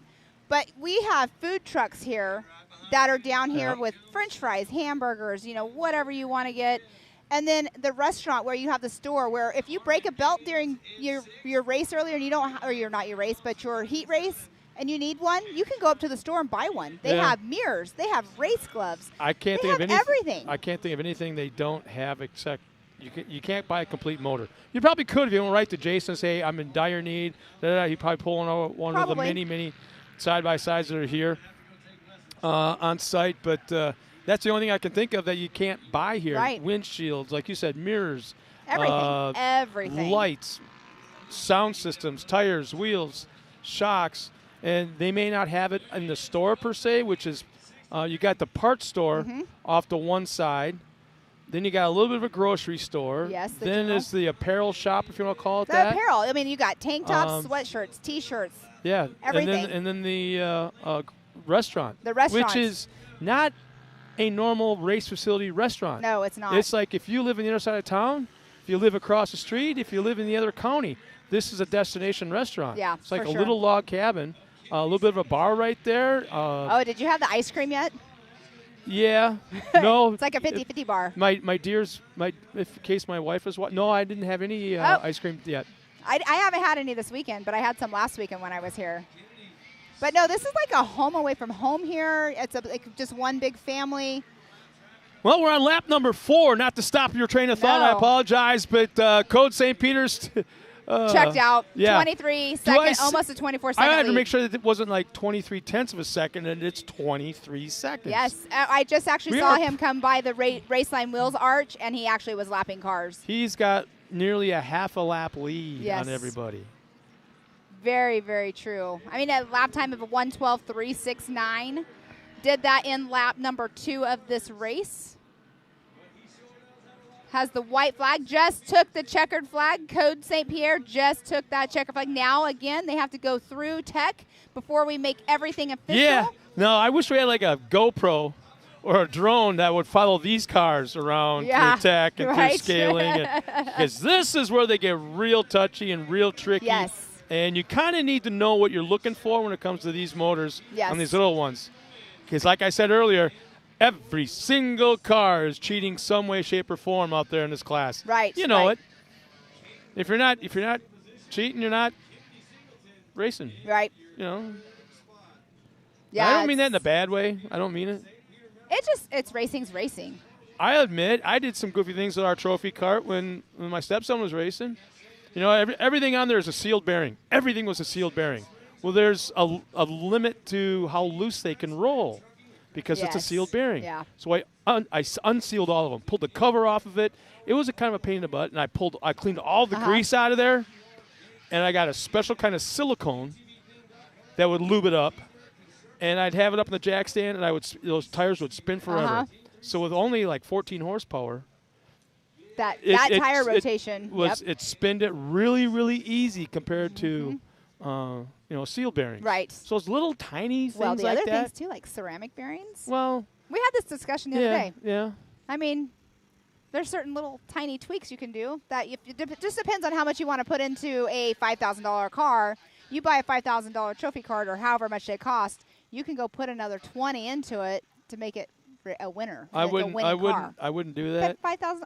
People do it. I'd mess with clutch springs and stuff like that. Yeah, but then all of a sudden, one of the trophy cart's dad owned a manufacturing company, Mm-hmm. so he could create his own clutches out of aluminum and instead of this pressed steel crap that was stock. And Right. it's like, Right. well, we can ramble on all day long about this. Well, let's go down trackside with Tiffany Stone. She can ramble with one of our drivers.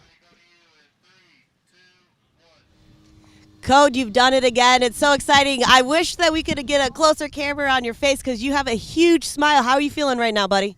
Good. And when we're talking about that, you're 2 for 2 right now, kicking off the season pretty nicely. What do you think about the overall season so far, and how's the track going for you? Good. Do you got anything else besides good? I know you got a few people to thank today. I don't know. Your parents? Oh yeah, my mom and dad and Rhett. Your mom, your dad, and Rhett one more time. All right, buddy, I'm going to let you get up there, celebrate a little bit. Nice job. Way to kick off the season, okay? All right, back up to you guys.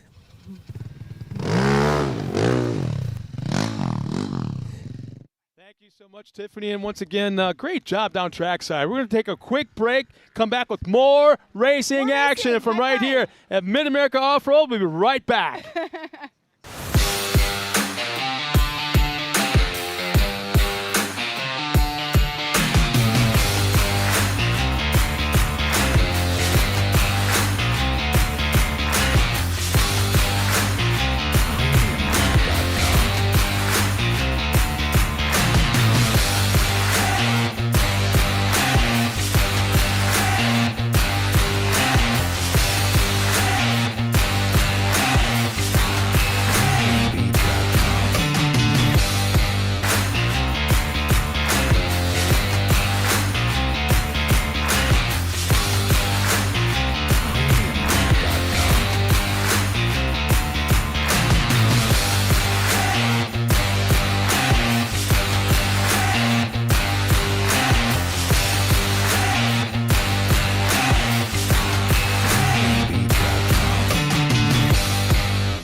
Well, if you weren't there last night, you missed something pretty darn cool. You were there last night and you was saw there. it. Well, there's more action going on today, right now, as we speak, at the Big Meat Run. Check it out.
And welcome back, everybody. Again, that's going on right now as we speak, about 12 miles down the road in Disney. The Big Meat Run. Big Meat Run. And by Big Meat, we mean big tires, big big meat, big tires. Nothing. It's got nothing to do with cows.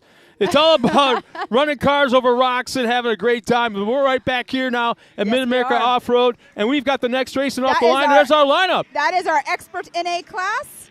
Just now off the line, that is Logan Ellis, Brandon Hard, Haley Boodle, Alana Baker, Gavin Beers, Aaron Cuevas, Reese Harris, Patrick Shamblin, Caleb Edmonds, Chad Mayo, Edward Mangus, Sean Philbin, Matt Hazel, Greg Rice, Rick Schroeder, Carson Bell, Ryan Lewis, Braxton Moore. And we had 4 cars involved in a rollover at the very top of the hill, just before the hole shot line. 1 car is still upside down. 3 are back underway. And we're back to the full course. We're back full course racing. Is that white car right down there in the corner part of the rollover? I'm not exactly sure. As I was watching them, I don't think so. To be honest with you, I really don't think so.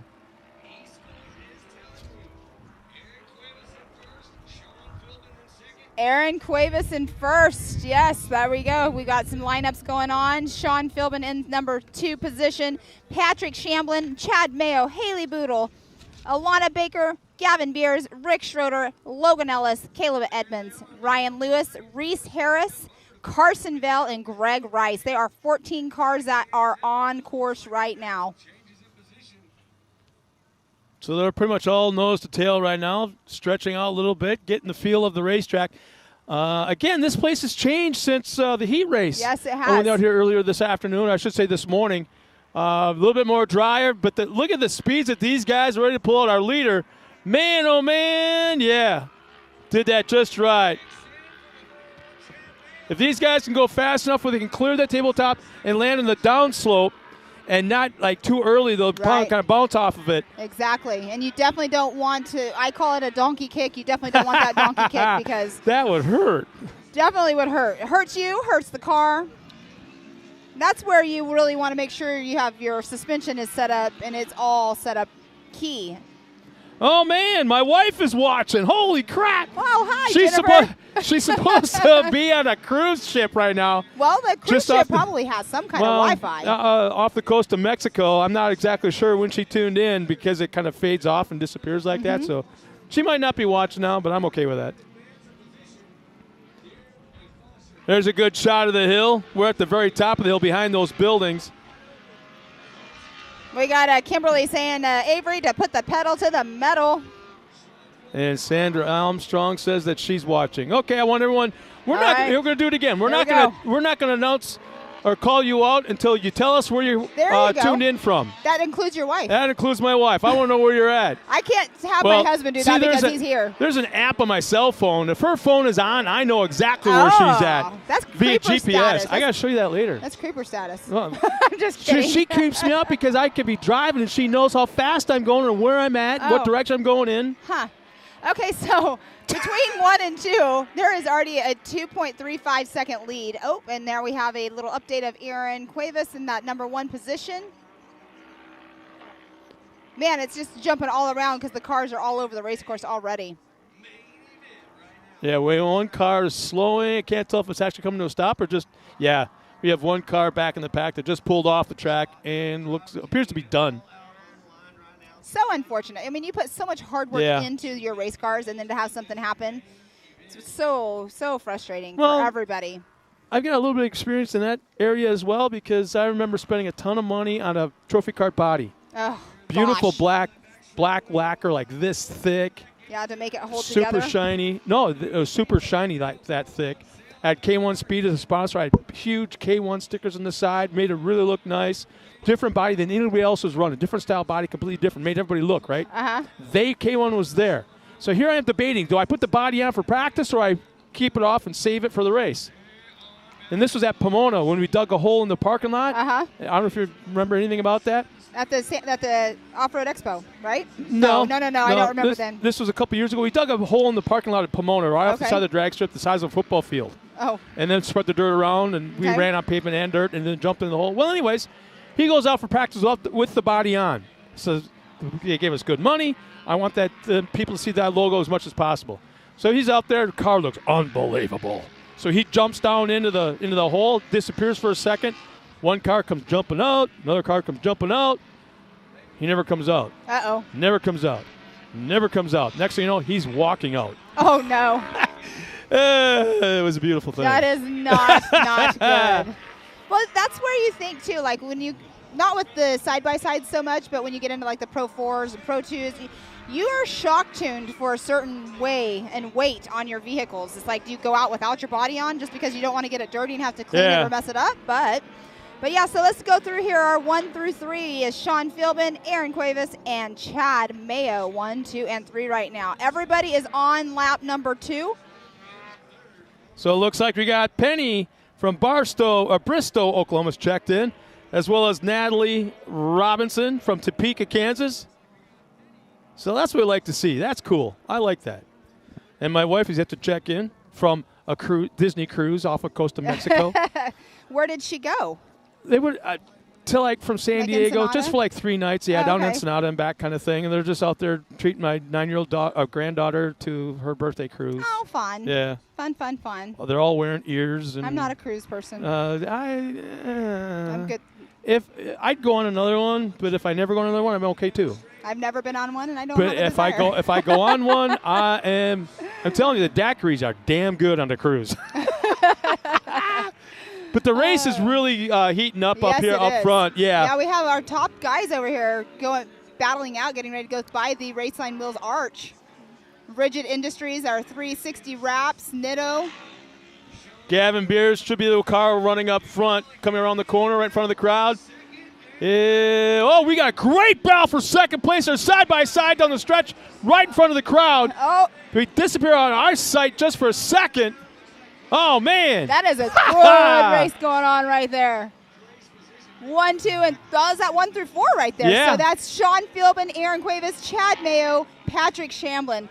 1, 2, 3, and 4 battling it out. Now on lap number 3, look at 4th and 5th, nearly side by side, rubbing tires. Now that's 5 and 6 right there. So that is also Haley Boodle and Lana Baker. So they the are ladies are battling hacking. it out. Just watch for the pink roll cage and the pink shocks. Now I think they're both in the women's class that's coming up later. Well, good luck saving the car for that. Man, our top 3 cars are just pulling away from everybody. Well, look, that's 7, 8, and 9 right there that are battling it out as well. It's fun to race, it's fun to win, it's fun to like be out in front and everything, but battling somebody, I mean, sometimes it's not so fun to be such in a lead that you're not racing somebody, hardcore racing somebody. Yeah. You know what I mean? But these guys, they're all like, they have to stay on their toes right now. One little mistake will cost them their position. Well, the faster they go, it's a weird visual because the faster they go, they can be further apart but still be closer. Right. In time. So if you falter, if you're going 200 miles an hour and you're running up front and you're 2 seconds back in second, you're not that far apart. Right. Yeah, they are running. Man, look at the speeds laps. down that backstretch. Not quite clearing the table. That was perfect right there. That was our a third place very car. good. Third That's place, how that you is do it. Sean Philbin. Yeah, Sean nailed that one. Absolutely perfect. A lot of change-up has happened. But it takes Johnny Greaves would say it takes a big set of brass ones to go full send off a tabletop, not knowing what's on the other end, on the other side. And you just, most of the time you have no idea how you're going to land. Yeah. And just to commit that much lap after lap after lap, it's got to really screw with your heart, your heartbeat. I think we saw that earlier from Tyler. And his spotter was CJ. Yeah. Dude, you okay? We were all worried about that one. Well, there's a little action now going on for first and second, third, fourth, and fifth. Actually, no, third and fourth. The fifth car appears to be slow traffic. Yeah, that one is definitely lap traffic. I believe that's number 19 or 14 of Gavin Beers. That's where you think, okay, so Gavin Beers is out there. Obviously, it looks like he's having some issues, but he's just out there right now because you want to keep running to keep those points. Yeah, you know? He's looking big picture. It's only round 1. Yeah, looking big picture. Round and one. they're all chasing $375,000 in total purse. Exactly. Are you kidding me? Exactly. Speaking of the rounds, we have round 1 this weekend. Our next round, round 2 of the side-by-side championship series, will be April 30th.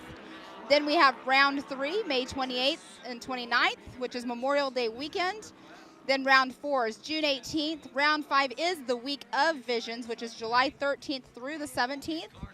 Round 6, September 3rd and 4th, which is Labor Day weekend. Round 7, which is our October 1st. And then we'll have the Legends race on round 8 on Halloween weekend, October 29th. It will be the championship finals. Tell you, the battle up front still going on. Probably 2 cars separate. We've been talking second separation Look here at and them, there. look. Now, yeah, exactly. Oh, he's Pulling gonna up get to the past. inside. He's now got the advantage. That is Sean Philbin and Greg Rice. Philbin. Rice checks up. Philbin will go to the inside. And now it looks like it's going to be a cross under into the next turn. Look at them. There he goes. Philbin appears to have the lead at this point as they go by. Yes, he does. About 4 car lengths. Actually, yes, he does, for sure. They just got the white flag. Yep. Oh, the checkered flag. That was a checkered flag just now. 4 laps? They 5 did 5 laps. Wow, that went so quick. So Aaron Cuevas, Sean Philbin, and Elena Baker. Wow. Talk about that. No. Okay, that's our fault. I didn't realize that was the last lap. I thought they were coming to the white. But here's the thing. That pass was timed perfectly. Yes, it was. We talk about how you have to plan the pass ahead of time here, like 3-4 corners before you get there, and it takes you 2 laps or so to get it figured out and timed right. That was perfectly done. And the other thing, too, is if you're behind somebody and you know that you can get them, you sit there and you study where they're taking that turn. Yeah. You study it. And where they're faster than you. Exactly. So they can't come back on you. Exactly. Man, that was probably the best race of the day so far. So far. Yeah, I agree What's with the next race we got coming up? The next race will be the amateur NA class. We have, And they're already at the line ready to go. All right. Sounds like people are going straight to tech. We are running a little bit behind time that we planned on, but it's racing. It happens. I mean, well, we're starting to see a little bit of shadows. We try to keep it as close as on time as you can, but things happen. You got to make sure, safety first. Everything is cleared out. But we are going on our race 8 in our amateur NA class. That was our expert NA class that just saw some amazing racing right there. So it looks like we have 1 car to be extricated. And there, there's not a bad seat in the house here. I'm looking around the entire 2-mile track, and I could see people sitting in the trees come summertime in the shade, sitting across the track on their UTVs up on the ledge there. I've actually been watching them. They're going up because there's so many trails here. I've been watching them. They go up away from the track. Yeah. And then they're going up, and they're going up top and coming down so they can sit there and watch. That actually is a great seat over there. So we have, let's see how they qualified here. We have Kyle Beddow in that number 1 position. The 55 is Waylon Wharton. The 927 of Nick Slinkard. The number T13 of Tyler Chambers. 432 of Dakota Medlin. The 111X of Blake Helms. 237 of Josie Watkins. The 431 of Bree Seek. And the 400 of Tyler Hill. That is our 9th racer, Tyler Hill, taking the 9th position. And here we are off the line. Into turn 1, coming out of the corner, tight left-hander across the line. Nice, it's going to be clean. hole shot. That was a clean. Too clean. Start. Man, there's no bumping this time.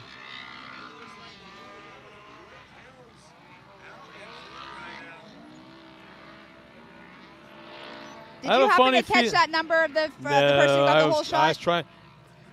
I'm wearing cheap Walmart readers. I have some of those, but I only need them for up close. Well, yeah, so do I, but so I'm doing this. I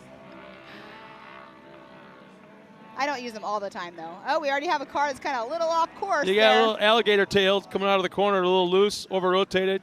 Shot back on, lost, I want to say 2 spots. All right, so we have in the number 1 position. Johnny Greaves.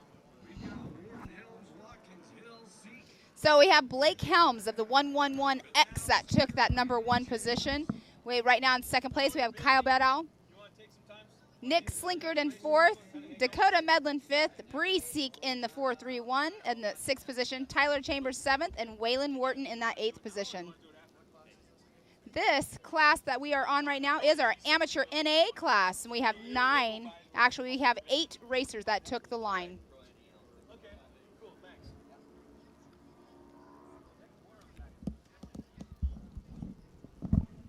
Mr. Johnny Greaves, you just had a little short conversation with him. Yeah, He's, he might be race joining focused us right now, after. right? He might be joining us after the next race. Was it Pro NA? I think. Pro NA, I believe, is the class that we have that Tyler Yeah.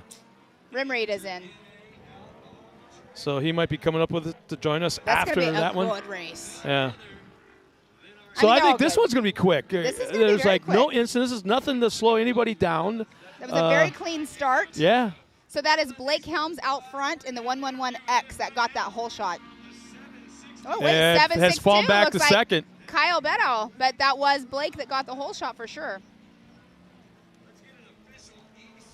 I'm not sure why there are 2 scores for Kyle Beddow on the timing If loop. I remember right, that happened in the It heat did. race too. He might be running 2 transponders. Sometimes people do that because they want to make sure that. Fail safe. Well, and a lot of people own their own transponders, those orange MyLapse transponders. So I do know, like when we would race and we had them, some tracks were questionable if it was going to work at their track, even though it was the same one. So you'll run a second one. Yeah. So that could be a possibility. Definitely a race there between 3rd and 4th going on. Well, Yeah. you definitely hear the difference in the Yamaha versus the was- Polaris. Yeah. Wow. It's like hearing a 2-stroke and a 4-stroke. Just about, but a really Just not as irritating high 4-stroke. pitch. Yeah. Like that. What's that? In Dumb and Dumber in the van when they're what's the? I'm not even going to make the noise when they're Yeah, driving to yeah. Colorado. Yeah, you know the scene. They have the guy sitting in the middle. Well, leader pulled out just a little bit. Now about a 10 car length lead. And both of those two are about 25 or so, 30. We'll say 3 seconds in front of third place. Yeah, there's a lot of new things going on here at Mid-America Off-Road, as well as the series. The schedule's all brand new, way different than last year. I'm sure that when we come back here at the end of April, We'll see even more. The course is going to be completely different. So many things are going on, and we're traveling the country. Yes, we We're are. all over. We'll be, you and I will be in Moab, Moab in April 2 1st. weeks. April 1st. April 1st? Okay. I Yeah. have to do some planning for that. I love my April Fools. Uh-oh. So So get- does my husband. Get Joel ready. Oh, no. And I'm going to be around you? Uh-oh. I better try to come up with some good ones. No, my husband's the same way. He thinks April Fool's is a holiday. And So Loves that we're fun. on lap number 2? 2, is it? I don't have my No, I think we should be on 3, but it I don't says have my 2. readers. Okay, 2. Kyle Beddow is in that number 1 position. Blake Helms is in that number 2 position. And there is a 2.378 second lead on the second place, Blake Helms. Hey, you know some of the companies behind the scenes that help bring this race back every single month, all year long? It's Raceline Wheels, Ford, the best in Oklahoma, as well as Ultimax Belts. Ultimax Belts. We're going through a few of those this weekend. Yeah, we are. On the race course. And then we also have Evolution Power Sports. And then Super ATV. Super ATV. And then we have Nitto, 360 Wraps, Rigid Industries. And, a lot of great companies that do back Mid-America and these race series that they are putting on. They may there. not be here this weekend, a few of them, but I guarantee as the season goes on, they will be here full blown. I talked to Damon more than a few times about coming up here from Rigid, and he's all geeked out about it. He's Yeah. got prior commitments. So much has happened to this series since a month ago. Right? You know, a month ago, this was completely different. Right. Well, and we have Ultra 4 is part of Mid-America. Mid-America Off-Road now, Ultra 4, without a doubt, the premier off-road desert race rock. I tell people, okay, you got your trophy trucks that go 140 miles an hour across the desert, and then you got your rock crawlers. Right. Yeah, smash them together That's a great real way of hard, putting it. inject them with a whole bunch of steroids, and there's your Ultra 4 4400 car. Exactly. That can climb rocks. It doesn't climb rocks. It blasts through them, blasts Well- over them, blasts down them. There was an Ultra 4 car at the BMR yesterday. I cannot remember. Really? It was number 20. I can't remember the gentleman's name, but he was there at BMR yesterday, and he won the first round. Really? Mm-hmm. Yeah, well, I'm not surprised by that. He should win every single round. Yeah, it was pretty cool to see.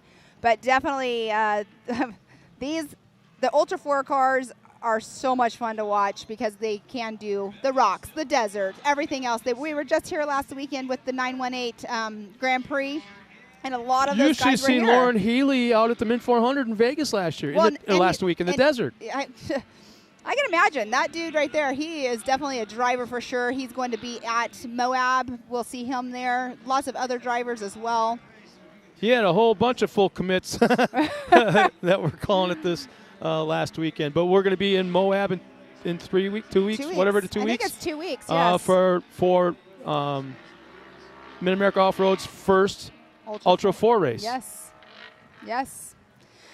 So we still have Kyle Beddow in that number 1 position, Blake Helms number 2, and Bree Seek in that 3rd position. Yeah, there's a big gap, first, second, and third right now. And those three have quite the distance between each one of them, but those three are also pulled away from everybody Yes, by a they long have. shot. So what I thought was going to be a fast race is, but I expected a little bit more action amongst each other. But again, There's only 7 of them out we there. should be.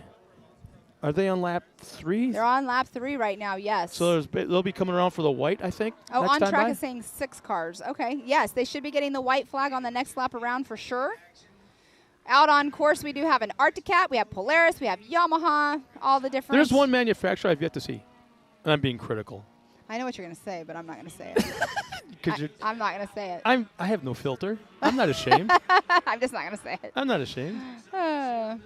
Is it orange? I'm not. I plead Can you the, even say if it's orange? I plead the 5th on everything. Oh, my God. I've seen it in person. Well, yeah, but A lot. Yeah, one car. One.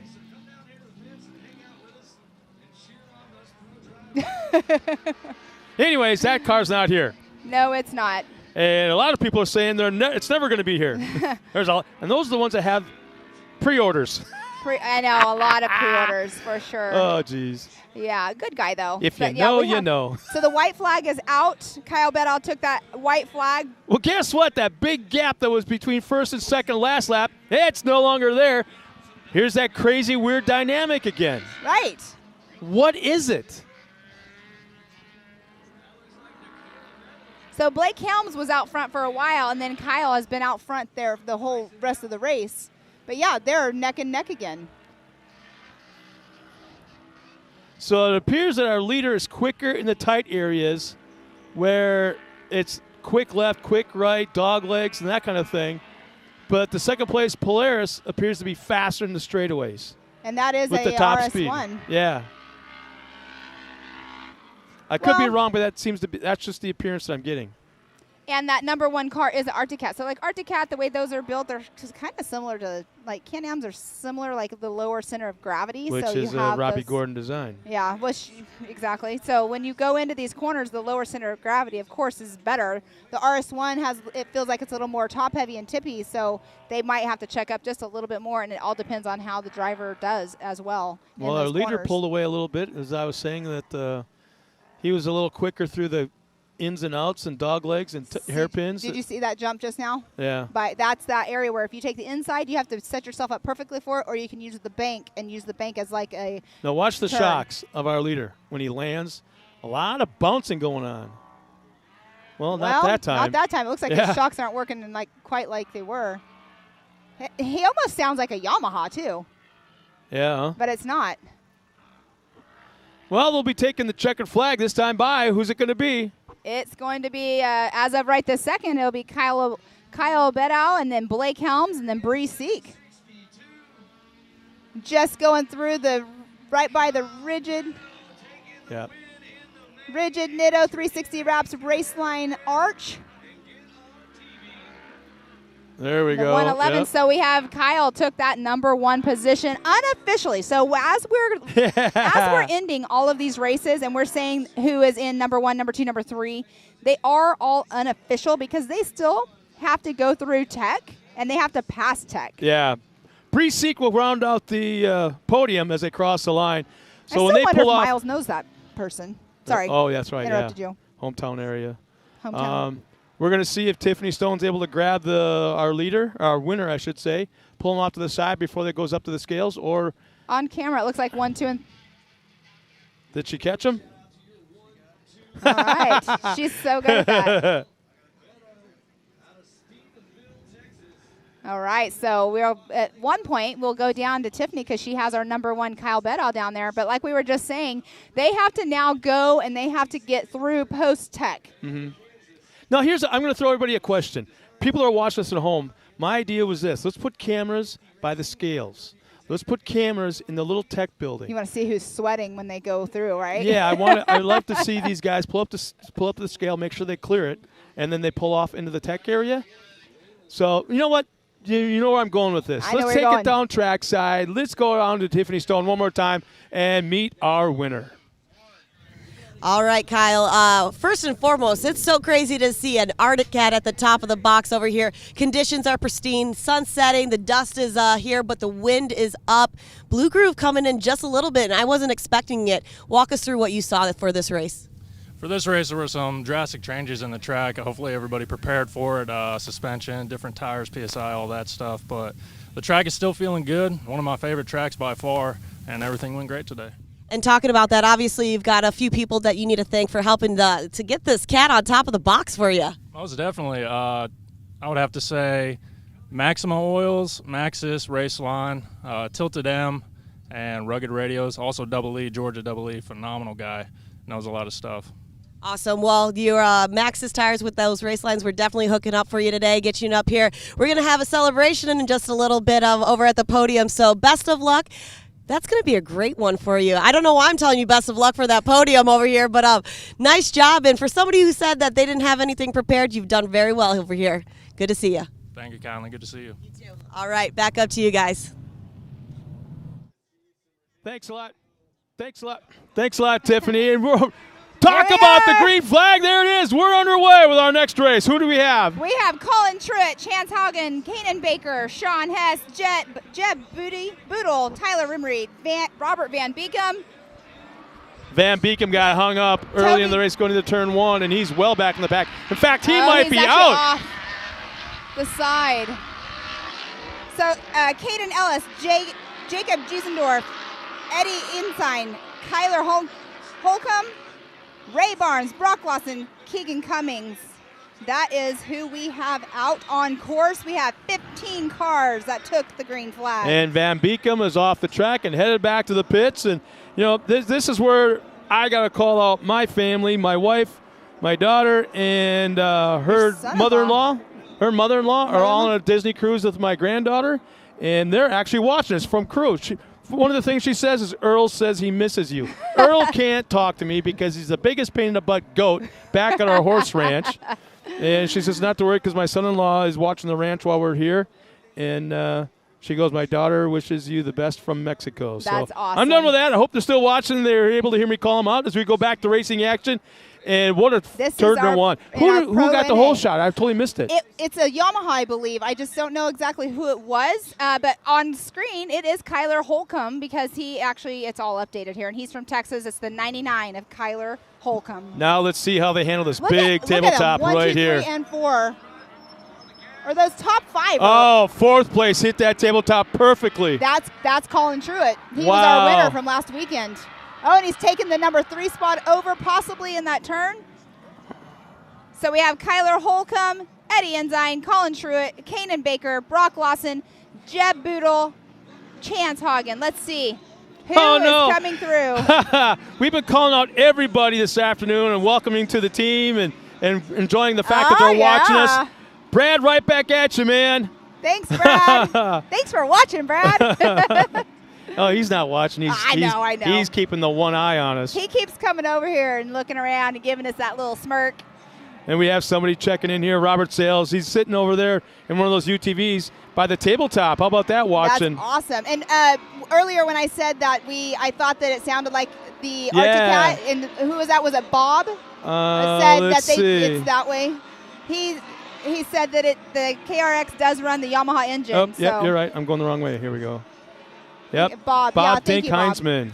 All Good right. call. Thanks for the information, Bob. For sure. Yeah, she called it a two-seater. We have 1 and 2, 3 and 4 all together. So Colin Truitt is in that number 2 spot now. Number 1 spot is still Kyler Holcomb. Man, this is some tight racing here. This is going to be good because I can tell you what, things will be different. Things will be a little bit more improved as every single round of racing we bring here. I can guarantee you we'll have cameras all the way down that section.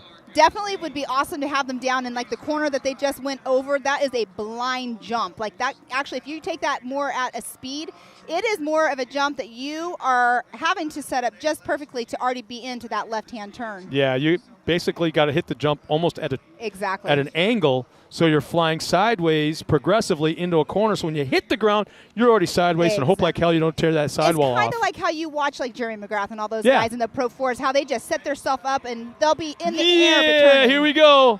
Full commit. Oh, yeah. I right. love that. We definitely have Look to at get this, 1 through 4 is distance signs right there. Oh, they should have a longest jump award. Desert Racing, when you race at, they have that at Laughlin used to have it, yes.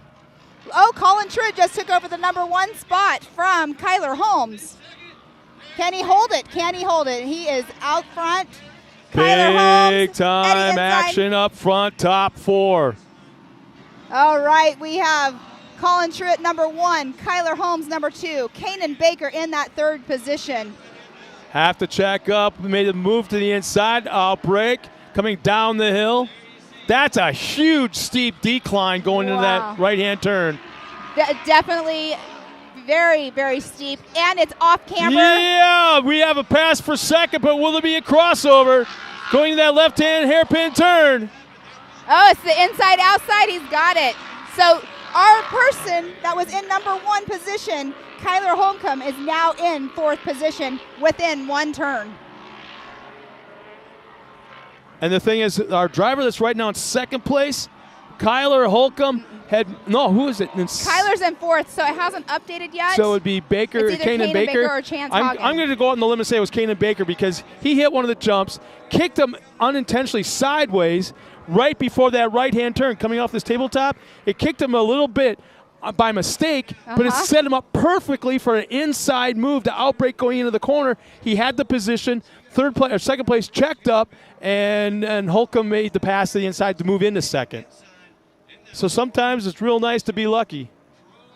Let's see what happens here. It's saying right now Brock Lawson is in that number 1 position. He is not in that number 1 position because that's Colin Truitt, but now that tabletop right there kicks him up into the air, not so much for distance, but kicks him up for height. This one is height and distance. Whoa, shot, flat landed. Oh my goodness, I think that was Chance Hagen that just did that. Yeah, this is a great shot. Our drone just picked it up. And actually, here's what we're running into is the fact that I'm watching my iPad, which is yes. And we're a 2-second delay from what we call to what we're seeing on this. Actually, your iPad's actually delayed from our screen that we have up in here too. So I hate technology. So we have in the number 1 position Colin Truitt, number 2 Kanan Baker, 3rd position Kyler Holcomb. Our 2nd place car, big time, up on 2 wheels. He was past the point of no return, somehow turned into a super hard, nailed the throttle bar back down on all 4. And that's Kanan Baker that did that. Kanan Baker. Yes, it is. He's having a hell of a race. That boy right there, he is on full send right now. And I know we said full send. There's a difference between full send and full commit. Right. Yeah. So when they went past the last timing loop, they literally were only a .771 of a second behind Colin Truitt. So he is. They're checking out. 1 and 2. Yeah. Colin and Kanan are checking out. And I love the fact that our second place car's driving on the freaking edge. Yes. That's Edge. what you call driving on the rails. How can you drive on the edge like that and still watch our leader, watch his lines, where he's going, and where he hopefully, I'm thinking, is where do I make a pass? Right, exactly. I'm just hanging on for dear freaking life. And Collins back there in the front row, he knows that he's nipping at There his we heels. go. Goes tight to the inside. This is where you definitely do not want to make any mistakes. Now, I believe our second place car has a little bit higher top end speed. It looks like so it. let's see what we have in a straightaway. Big time air on that first tabletop. But when you watch, Collins got this jump down. Now here we go. He's got position. He lifted a little bit less. Now pushing into the corner. He's all breaking that left-hand turn. He's got the lead now, but he'll slide wide. Will it be a crossover coming into the next turn? Oh, no doubt about it. This is the best race of the afternoon. Yes, it is. What lap are we on right now? We're on lap 3, so Kanan Baker took over the number 1 position from Colin Truitt. White flag. No, this will be white flag right here, I believe, right? Yeah, white flag is out. Now, Colin Truitt was our winner last weekend, and look at them at look at the size of the rocks being kicked up. Basketball-sized rocks. They do that in the desert. They don't do it here in short course, but the boys are doing it right now. White flag is out. This is all for the marbles right here. The boy that's been running on the edge, he goes wide, gets up into the marbles. Our second place car comes right up alongside, now falls back right to the back bumper. This is where you want to make no mistakes whatsoever when you're in that number 1 spot, because otherwise number 2 is going to slip right in, and that door there's a gets wide fine open. line between keeping that car tight to the inside, thinking if you're going to pass me, you're doing it on the outside, but then also keeping that momentum up to the turns, just like we talked about the kids in the 170s. Exactly. Here we go to that left-hand turn at the far end of the course. Still right there, less than 1 car separating. Up the hill to another left-hand turn. Oh, this is that touchy, watch out, or you're going to come down wrong on that hill. Wow, this is such a good race going on right here. Right-hand turn here. Slight uphill. Oh, my gosh. You know Kanan Baker is Whoa, up on 2 wheels. Our second place car bikes it up on 2 wheels, saves it. Maybe loses a car length. Yeah. Second time he's done that. Now we're going to see some full sends right here. I think down the back straightaway. I'm sorry, Pam. You're right. No, you're right. He definitely has a higher top end. Look out. You know what? I do believe he can take it home from this point on. Yeah, he has to make no mistakes right here. Somebody's telling him in his ear right now, you have 5 car lengths between second place and yourself. Yeah. Don't make a mistake. Kanan Baker is going to come around that final turn. He's got about 5 car lengths. He's going to bring it home right here, winning this afternoon. Ha ha! Wow, one unbelievable race. Easily the best one of the weekend. And you got 3rd and 4th right there. They're still battling out. Oh, we have one more lap? We have one more lap. Oh, because they got an extra lap. Is this the... Okay, we maybe have one more lap going. Oh, we screwed that one up. Okay, I did. Yowza. Yeah, that was an exciting one lap in the middle of the race. Here's what it is. We are in a pro class.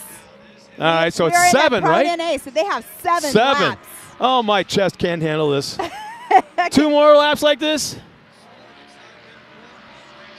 Well, you know what? This is a point in time where our second place car of Colin Truitt is basically, okay, now I'm studying you. Now I'm watching you. Where's your line? I still got a lap to play with here. Exactly. They'll be taking the white next time by, right? Yes. Yeah, white flag will come up next time by. Oh, my gosh, I'm so pumped up. I can't even sit down on my chair at this point.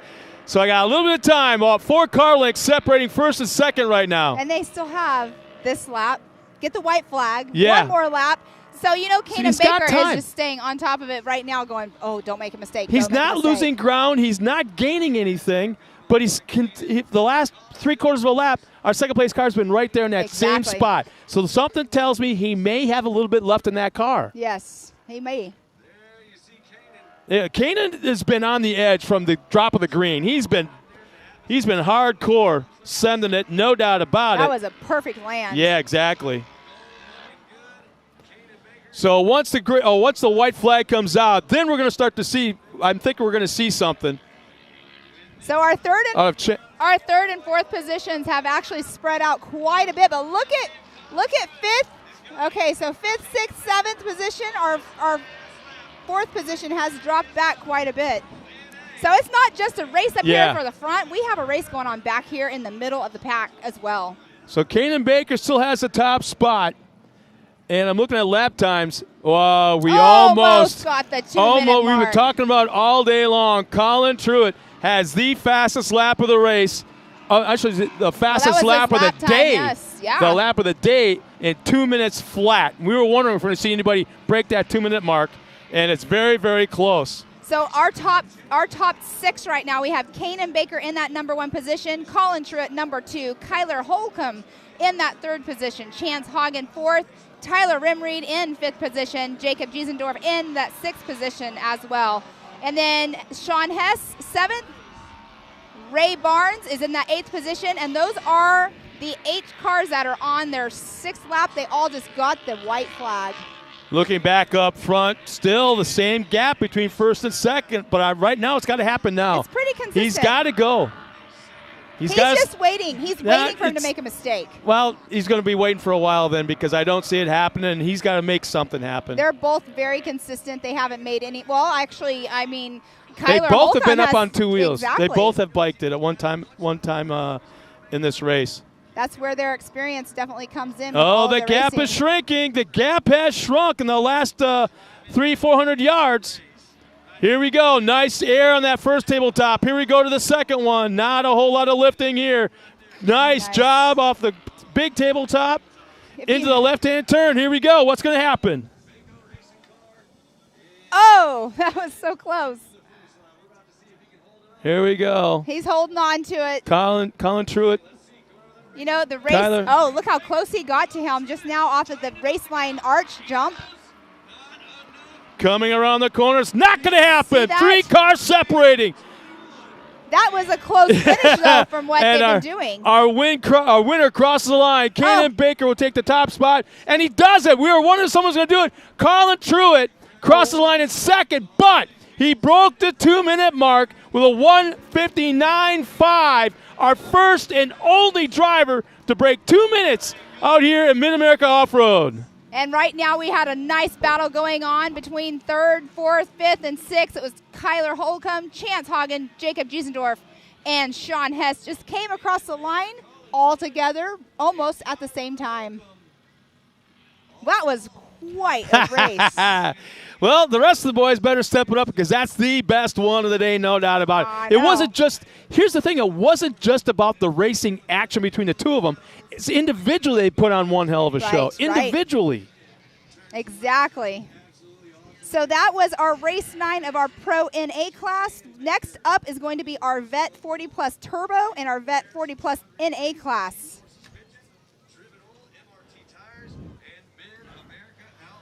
Okay, I need a respirator. My family's getting ready to leave. Oh, I'm just going to step away for just a second and say goodbye. Dude, you kicked butt today, man. We should get him over here. Your mom almost get up here. Yeah, we got a little bit of time. Come here. Go up here. Come on, kid. We're going to have a little bit of nepotism here, but it don't matter. First off, what was going through your head, your heart, your chest, everything when you pulled the whole shot? Did you expect that? I did not expect that at all, no. Yeah?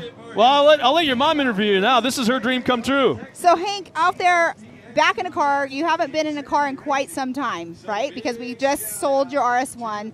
Are you wishing we would have kept it now? Yeah. Yeah. Well, but you just raced. What happened to the car? What ended up? You guys took it back to the pits. What was it? We don't know yet because the car's probably back at the pits because we came back and it wasn't here. So I think it was the belt because I was in the air and then the RPMs just went straight up. So Okay. Did you have a blast out there? yeah, it was really fun. Are you ready to come back? Yes. Yes. Do you want to run the what's it, the Youth 1000? I'll probably do the same class. Data boy. We're working on getting him his turbo car, so that's coming from California, though. But you guys are getting ready to go on home. I'm going to stay here and work. But good job out there, kid. Thank you. High five. I'm proud of you. So proud. Yeah, she was so proud of you. All right. Good. And who do you have to Hell of a thank for job that today. car? Who do you have to think? Mitch and Stephanie Truitt. Yes, There you go. All right. All right, let's go on trackside now to Tiffany Stone, who has our winner. And when we Seriously, nice talk job, about an amazing race, you put on a great show for us. You and Colin were battling back and forth, and it seemed like you seemed to find the right lines to take for the rest of the race. How are you feeling? I feel good. Yeah, Colin, he's new. This is his first race out here, and we put on a good show. He's really fast, and that was just fun. Talking about that, the sun's setting, the wind is picking up just a little bit, keeping the dust down for you guys. Talking about that, how difficult is it to drive in the sun with the dust, and then, of course, you've got Colin on your tail? Oh, no, it's okay. Mid-America does a great job about keeping the track all good. The sun's fine. I might have to put my hand up to keep the sun out of my eyes, but that's good. Awesome. Well, I know you got to thank a few people. Yeah, I'd also like to thank Baco, Driven, MRT, John Reed Racing, and D&M. Awesome. Nice job. Back up to you guys. Back up to some racing. Thanks a lot, Tiffany. And once again, congratulations to the winner of one unbelievable race as we go right back to the racetrack. It is, let's see, Vet 40 NA and Vet 40 Plus Turbo. So we have in the turbo class, we've got Pipes, Rusty Pipes, in the 47, the 3P of Thornton, the 39 of Murphy, the 900 of Steven, and the 84 of Ellis. In the NA, we've got Mayo in the 401, Lackey in the 04, Sides in the 112, Remmer Reed in the 95, Johnson the 27, Bucafusco in the 901, Schroeder in the 978, and the 700 of Hill.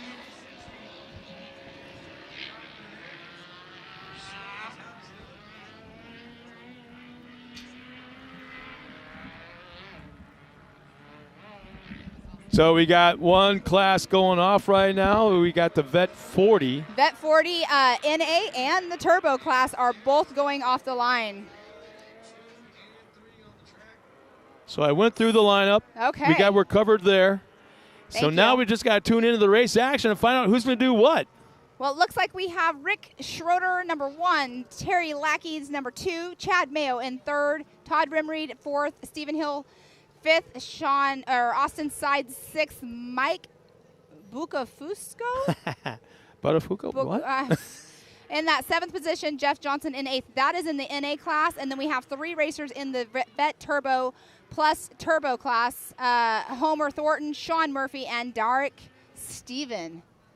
Boy, these things, I'm just amazed. Let's go back 15 years and look out at what the UTV racing was back then. Nothing but Yamaha Rhinos. I know, right? I actually raced in one. Wow. Not a Yamaha. And look at them yeah. now. Yeah, Rhino. I was in a Rhino. Yeah, that's all there was. There was no other side-by-sides. It was crazy. I did the Parker 250 in one. I was a co-driver. I went from a class 10 into a Rhino, and I'm like, wow, I actually could like look at the scenery around me because it wasn't as fast. But the technology in these side-by-sides, like you're saying, in the last 15 years, have been drastically changed.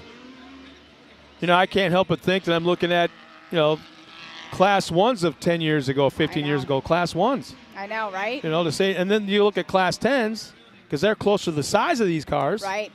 They're just as fast. Yeah. When I was racing class 10, I mean, I don't know, my max speed was like 100 something, but I got into a Can-Am and I was racing an X3. My max speed in an X3 was like 98 miles per hour. I know like Dustin Jones and all those guys in Can-Ams, they've had them way faster. That's just my fastest in a Can-Am myself. So it looks like Todd Rimreed is running in that 4th position. His son was just in that last race with the Pro NA. But Rick Schroeder did go through in the number 978. He's from Joplin, Missouri. And his Yamaha, Chad Mayo, was 16.89 seconds behind. But now it's saying Chad Mayo is up there in that number 1 position.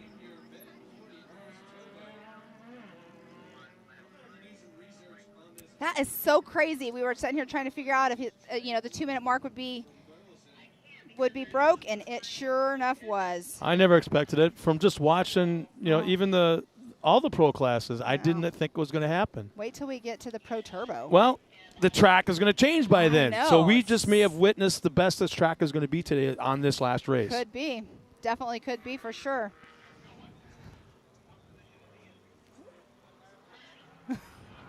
So right now they're all pretty much gapped in separation. Going back to the NA class, there's a pretty good battle going on there between 3 cars. Yeah. So that's one thing. Who is that? That's Todd. So he was running in the 5th position. So that's more than likely Todd Rimreed, Stephen Hill, Austin Sides, and Jeff Johnson right there battling it out. Okay. See, that's one thing about the UTVs that I'm having issues with. You can't see the numbers from anywhere on the track. You can't see the numbers, but that's where going out and actually like I know that, oh, somebody just rolled right there, and it looks like they broke their front left arm right off that jump. Looks like a blue and white So car. Would that be possibly a Yamaha, so it could be Austin Sides. Because he was running right there with all on of his those side? guys. Yeah. We shall see here in just one moment.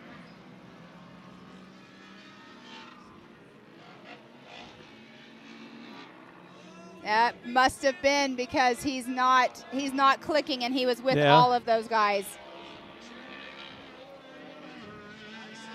But he's on that downside, so they're going to right him, get him pulled off the track. Yellow flag will be out. See, now this is where we see the track crew and what kind of necessity that they provide. The first flagger will stand in the middle of the course, forcing everybody. It looks like, is he going to push him to the right or the left outside that concrete barrier? I'm not sure. Well, they'll definitely have to flag before that. It's not really a jump right there, but it is a nice little turn when they do get a little bit of air. So what they'll more than likely do. So I see we got one 4-seater UTV way down in front of that tabletop. And it looks like he's jumping on with a yellow flag. Then we have a gentleman on top of the tabletop. So what my question is, are they going to force him to go to the outside of that retaining wall and around the outside away from, or real tight to the inside? It's hard to tell. You can see them right there. They're going to start flagging down.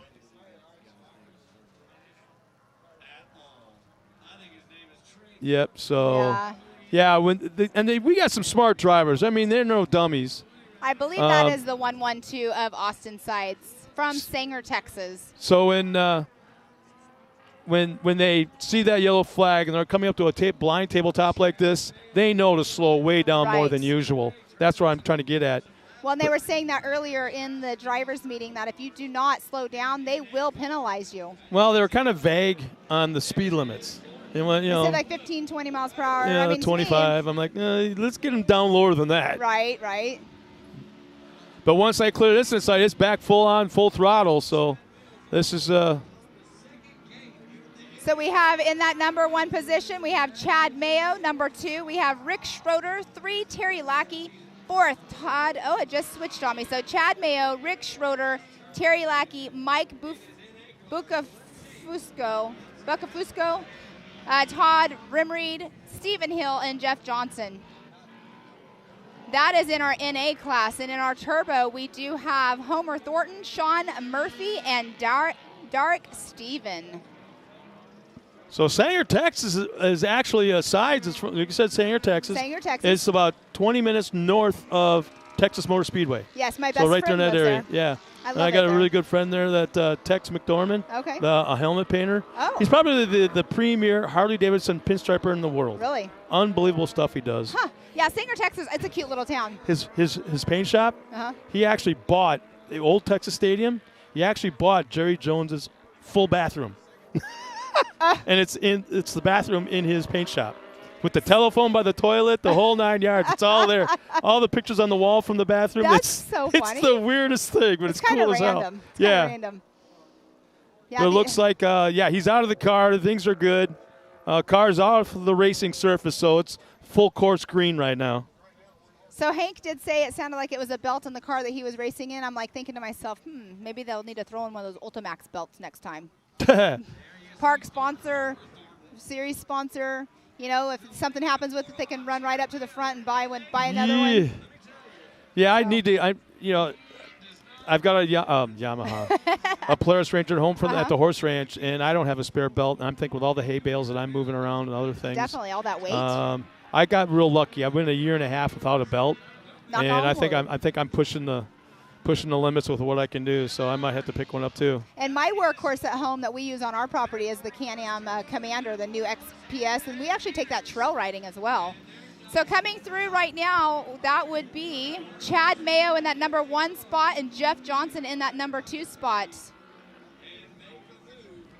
So Rob Hawk asks, how many laps per heat?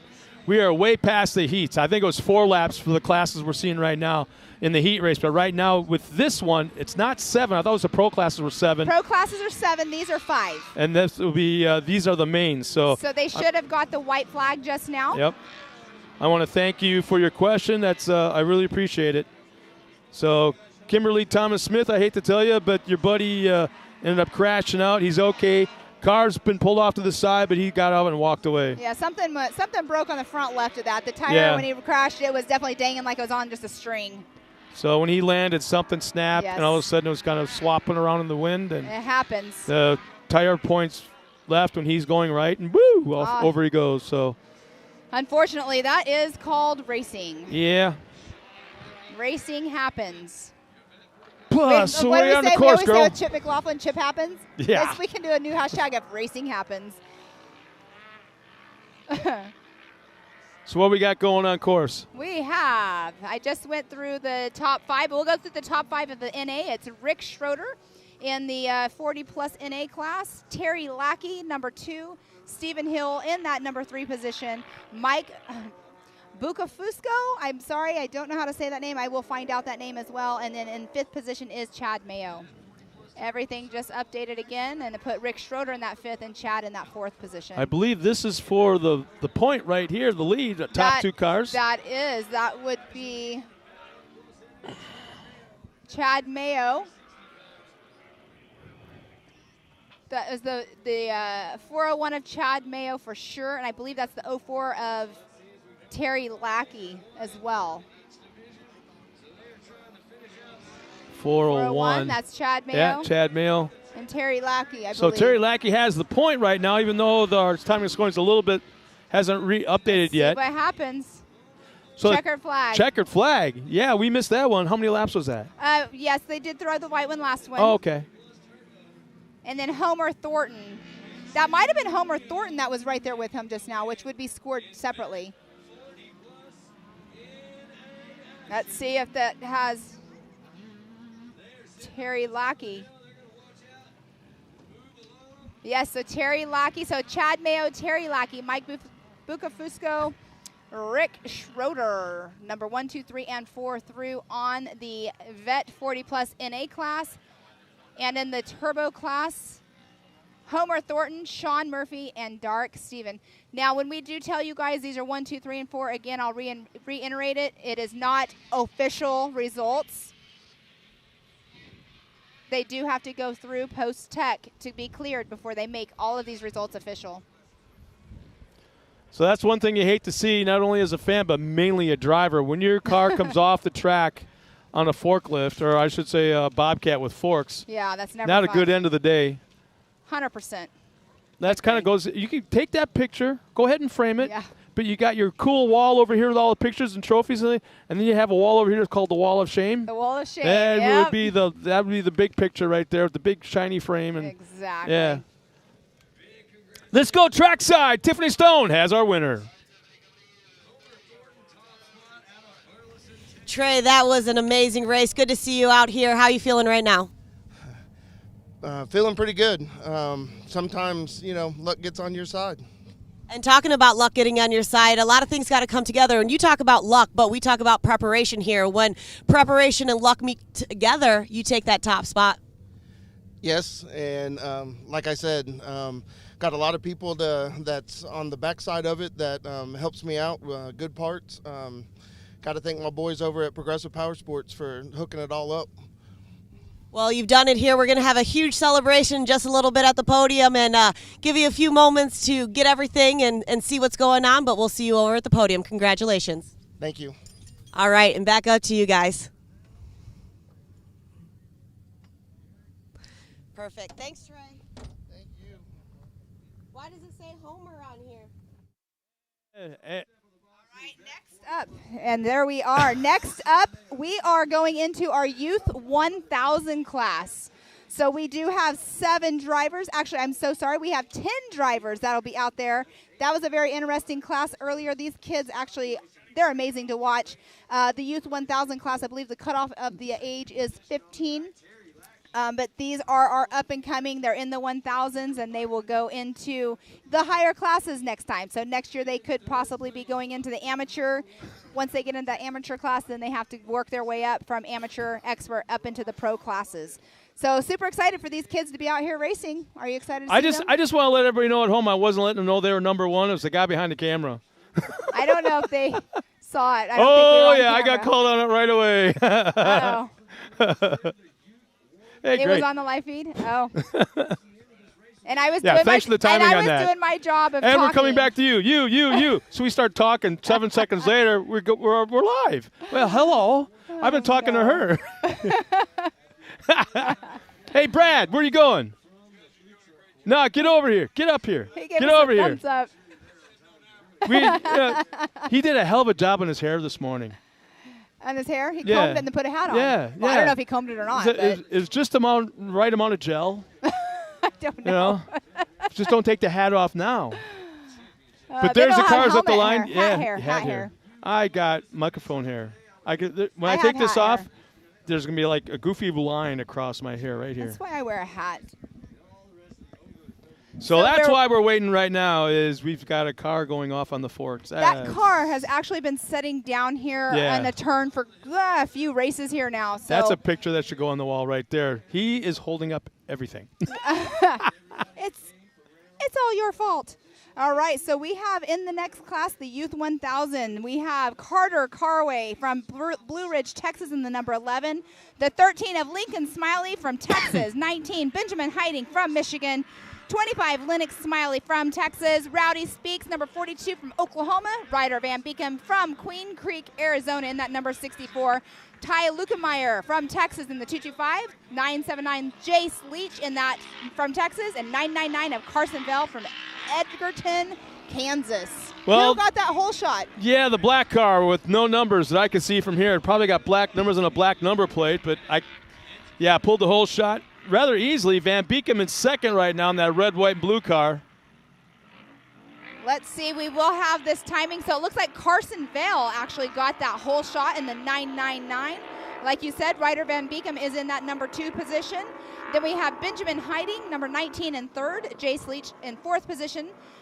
RJ Tremblay, the 181 in that 5th position. Ty Lukenmeyer, 6th position. Lincoln Smiley in 7th.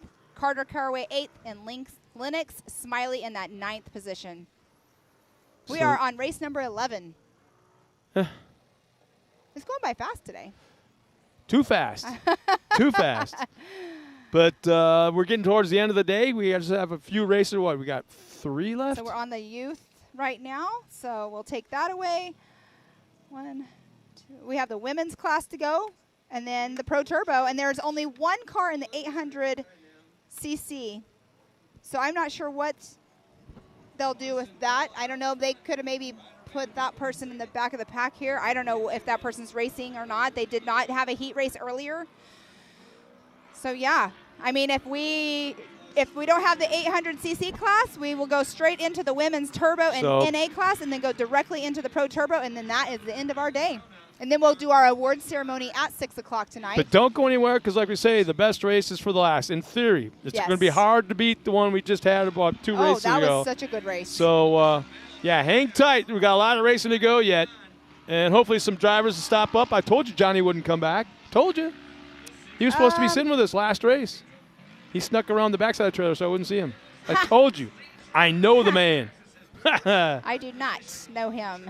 Just say hi. Nice lead out front, but, maybe that's a purple and That green is car. Carson Vell. Yeah, it looks, in certain angles, it looks black. So that's got to But- be an XP, right? Well, they're not turbos. I don't know what kind of car he's in.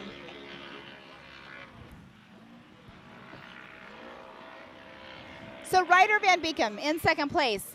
I do know about his past. The other kids that are out here in the youth 1000 class, I don't really know their backstories, but I do know that Ryder's one of the has started from the 170s, and he's been racing forever. His dad's been racing, forever. So, it's one of those things like you were saying earlier. The 170s are teaching them, right? Now you see Ryder out here exactly. doing amazing in his RS1.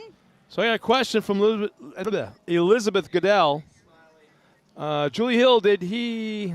Well, he just disappeared on my screen. Did he already race, or is this live his race? I want to see it. So Julie Hill. Julie Hill. She might be asking somebody else within. There might be a Julie Hill within. So and then we have someone. Yeah, she's responding to another person. We got Danielle Streeter Vale telling us Carson is in the Polaris RS1. That's a different looking chassis. He must have cut it here and there to. Which one? I'm sorry. The leader. Oh yes, that's what I'm wondering. It's definitely a Polaris. You can hear that it's a Polaris, but it's whoever built it up. Has a little bit different look. The profile looks way different than a RS1, which is cool. I like it. I do too. But I mean, you think about it like No Limit, who is, Phil Blurton. You can tell his cars. You can tell an S3 chassis. Like you can tell the difference in builders, and he definitely has a different builder with his chassis. So they're coming around to complete another lap. So Carson Bell still out front with Ryder Van Beekem in that number 2 position. Yeah, he's well out front right now. He's probably got about. It is a 7.435 second lead. I was going to guess it's not 10. That bad. It looks longer than than it really is going at the speeds that they are. Well, okay, so if you look at Ryder coming down that hill right now. He has a higher center of gravity. Yep. You look at the number 1 position, like we were talking earlier, Carson Bell. Whoa, something's with our leader. No. Pulling off the track. He stopped for a moment, pulls off into the marbles, now back underway. It's like it slipped out of gear or something. That's interesting. I'm going to guess that's what it was. He's back at full speed, but man, he lost a ton of ground. Well, back to Van Beekem, but what was that? Back to it, though, it's like Carson Bell. You can see he's so low to the ground. He's got a wider stance on his car. He's got those tires, like you were saying earlier, like street tire, almost a street tire, DOT tire. I don't know if he's running Hoosiers or what brand of tire he is running, but he's definitely lower center of gravity, so he can take these tighter corners faster, not lift as much as like Ryder has to do, being the higher center of gravity. It's like a Corvette compared to a Cadillac. Right. But I'm just wondering what happened right there. He pulled off the track, nearly came to a full stop, and then just took off like a bat out of heck. I mean, so I'm going to guess that he could have popped out of gear. He could have popped out of gear. He could have accidentally hit it. I mean, when you're in these turns and stuff, and the shifter is right next to you, so it could have been something where his arm just hit it. He's got him covered because he had a huge lead before, like you said, 7-8 seconds, and it fell back to about probably 4 car lengths, 4 or 5, and now it's back to, like you said, probably. I'm going to guess. To give you a visual, probably 20 car lengths. But, yeah, he's pulling away. Definitely. Ryder's car, every time he goes off that jump, it kicks in the rear. They'll probably definitely do some kind of shock adjustment before they come back here for the next race for sure. But how cool would it be if they change up this short course every race so people don't get used to it? Yeah. I can see that happening. There's look. They are 1 and 2 so close to something's man, going there's less than a car Bell. separating them right now. As they come in front of the crowd, past the start-finish line to complete another lap, there's about a car and a half separation between our leader and Van Beekem. Oh, it is a .520. Oh, my God. Oh, Van Beekem's got pulling up alongside of the inside, up the hill. Oh, he has it, and there's an issue. There definitely is an issue with our former leader as Van Beekem makes the pass, goes down the hill, and the other car is sitting stopped at the top. Carson Bell. Man, Carson Bell. He had the whole shot. Out there leading out front, had a sizable lead, and now he's off the side of the track. And there he goes again. So he must have something going on. The transmission maybe isn't aligned right, and that keeps popping out of gear. Has to be something like that. So what lap are we on right now? We are on lap 3, so we have 2 laps to go. They'll be getting the white flag just next time around. Just a little bit less than 2 laps, yeah. So as I'm looking at that, as fast as he's been, it's not insurmountable as long as he has a car that is 100% minus. If you look at I'm sorry to interrupt. If you look on camera right now, they were showing Ryder Van Beekem. The drone was right on his tail. There's something on the right-hand side that's dangling on his car. I don't know. It looks like it could be the shock or it could be the exhaust. Oh, yeah, you're right. Oh, it is the exhaust. The silencer portion of the muffler. Yeah, so his exhaust is hanging off the back of his car. It'll definitely make a different noise than when it goes by. Yeah, we're going to find out real quick. That thing, even with it 1 or 2 bolts that are back there at the very end of the pipe, It changes it the should, whole yeah, sound. even with those 2 gone, it shouldn't be flopping around like that. So it might even be, the bypass on the shock. That's what I was thinking. Well. But it's so far back. The shock isn't that far back. Well, the shock itself is fine, it looks like. But when he jumps, watch when he jumps. It looks like it's not landing as well. So it's definitely one or the other. It's the shock or the pipe. Well, he's not leaning real hard to the right rear. I'm going to guess it's right now. The sound doesn't sound a whole lot, doesn't sound too funky, but I'm going to guess it's the bypass. It definitely looked like, watch when he comes right here. Sorry, guys at home. Yeah, it's just right out of our sight. I'm going to guess it's the bypass flopping around. Well, he just got that white flag right there. Ryder Van Beekum. Let's watch him handle this hill. Jace Leach just is in that number 2 position. Then we have Benjamin Heidi. Oh, yeah, it's the bypass. It's Is it's the canister that's just off to the side of the shock. Okay. For the fans back at home, you got the shock itself, and then you got a hose that goes from the top of the shock into what looks like a if you took 2 soda cans and put them together, that is what holds all the pressure and the nitrogen and all that. And it feeds into the shock itself, so that's what's flopping around. It's not going to hurt affecting anything him. unless that hose that goes from the shock itself to the canister snaps or rips or whatever. Then that could change things drastically, because Right. then all you have are the springs. And what was I just saying when he was going off the jump? It looked different. It was kicking him, and Yeah. I was like, they're definitely going to do some shock adjustments before they come back here, more than likely. It's all about the way you, by the time you lift off the jump, too. It all depends on how you land as well. I mean, Dad was racing right off the start earlier. Something happened. He ended up off course. Now he's out. Now Ryder's out here in that number 1 position right now. Just took the white flag. He has a 15.826 second lead on Ty Lukenmeyer. So we'll see if he can hold on to that number 1 spot all the way through. Right now, he's looking really good to have that number 1 position. What I'm wondering is, flopping around pretty good, that canister. Can you hear it slamming back there, or is the motor loud enough where it kind of drowns that out? We have the nice He's drone not footage slowing right now. down at all. Definitely not. And you know what? Some people wear personal, custom-made earbuds. Yeah. When you have those in, you cannot hear any car noise whatsoever. I personally did not wear those kind because I wanted to hear what was going on with my car. But he's coming across right now the race line arch, and he's going to be taking that checkered flag. Sounds like he's kind of slowing down right there. Yeah, he knows what he has. He Yeah. knows the lead he has, so he's not going to get anything goofy. And if the car is got a shock issue on that corner, the last thing you want to do is pitch it hard sideways to the right. He ran a 2:12. Yeah. That was his lap time was 2:12. That's pretty good. Awesome. Tiffany's so good. She's down there just trying to catch these because we want to get those emotions of those drivers when they come off course, especially the winners. So she's down there trying to chase them down, and she's doing an awesome job. Car 1 lost 3 seconds. Yeah, super exciting race for the kids right there. Yeah, we're being told that So Ryder Van Beekum, Yeah. number 1. Jace Leach, number 2. Benjamin Heiding in that 3rd position. RJ Tremblay in 5th. Ty Lukenmeyer 5th.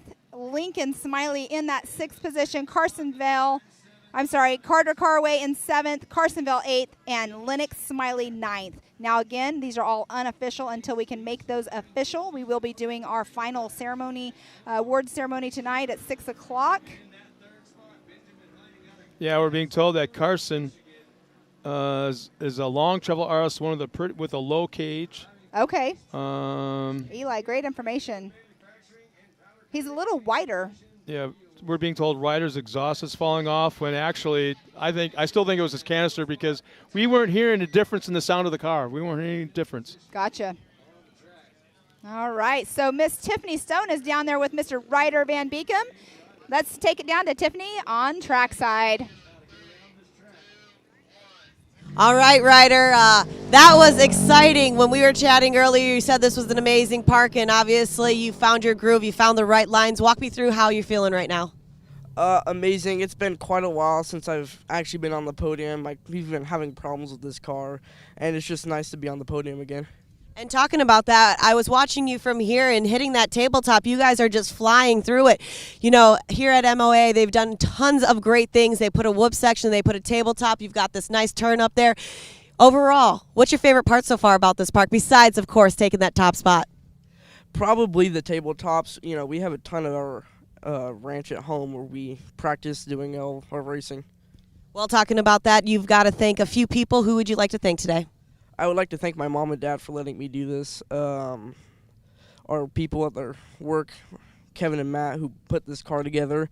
I want to thank Extreme Machine, Polaris Razor, R&R Steel, Rob Muzzy, MRT, and Muscle Wheels. Awesome. Well, nice job. We got a big celebration happening later on today. And like you said, it's been a moment since you've taken that top spot, and you are well-deserved today for it. Your smile says everything. It's such a good one. We'll let you get back up there, okay? All right, and back up to you guys.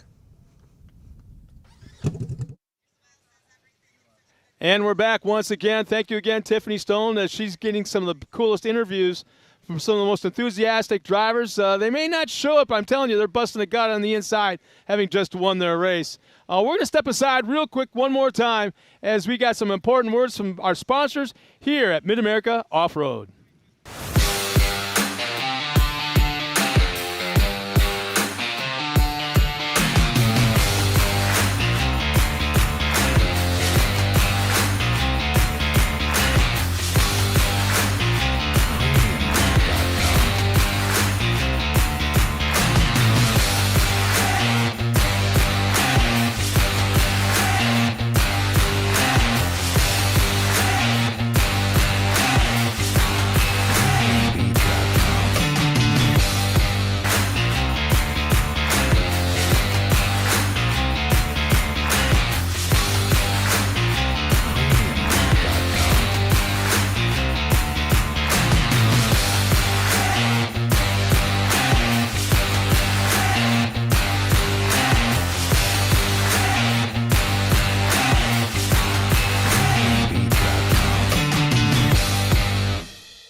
Upgrading. It's what we do. So upgrading is what we did. Introducing the IQ equipment lineup powered by HMF. Designed for the most adventurous side-by-sides in the world, IQ equipment has the strength to tackle the off-road head-on. Bolt-on, American-manufactured steel. Engineered to increase strength, durability, and protection, so you're equipped to handle the most extreme performance. When you're ripping through the desert at full throttle, or tearing through some of the most brutal terrain in the world, you're going to need equipment that keeps you moving at a high level. Because when you have the performance, and you have the protection, you then have the confidence to actively pursue your passions, just as freedom was intended to be. HMF, equipped to perform. Ready for any challenge. Maxxis tires can handle even the most punishing off-road conditions.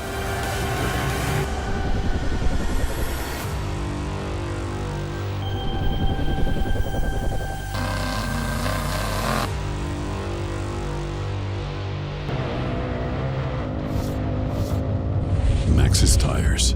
Tread victoriously.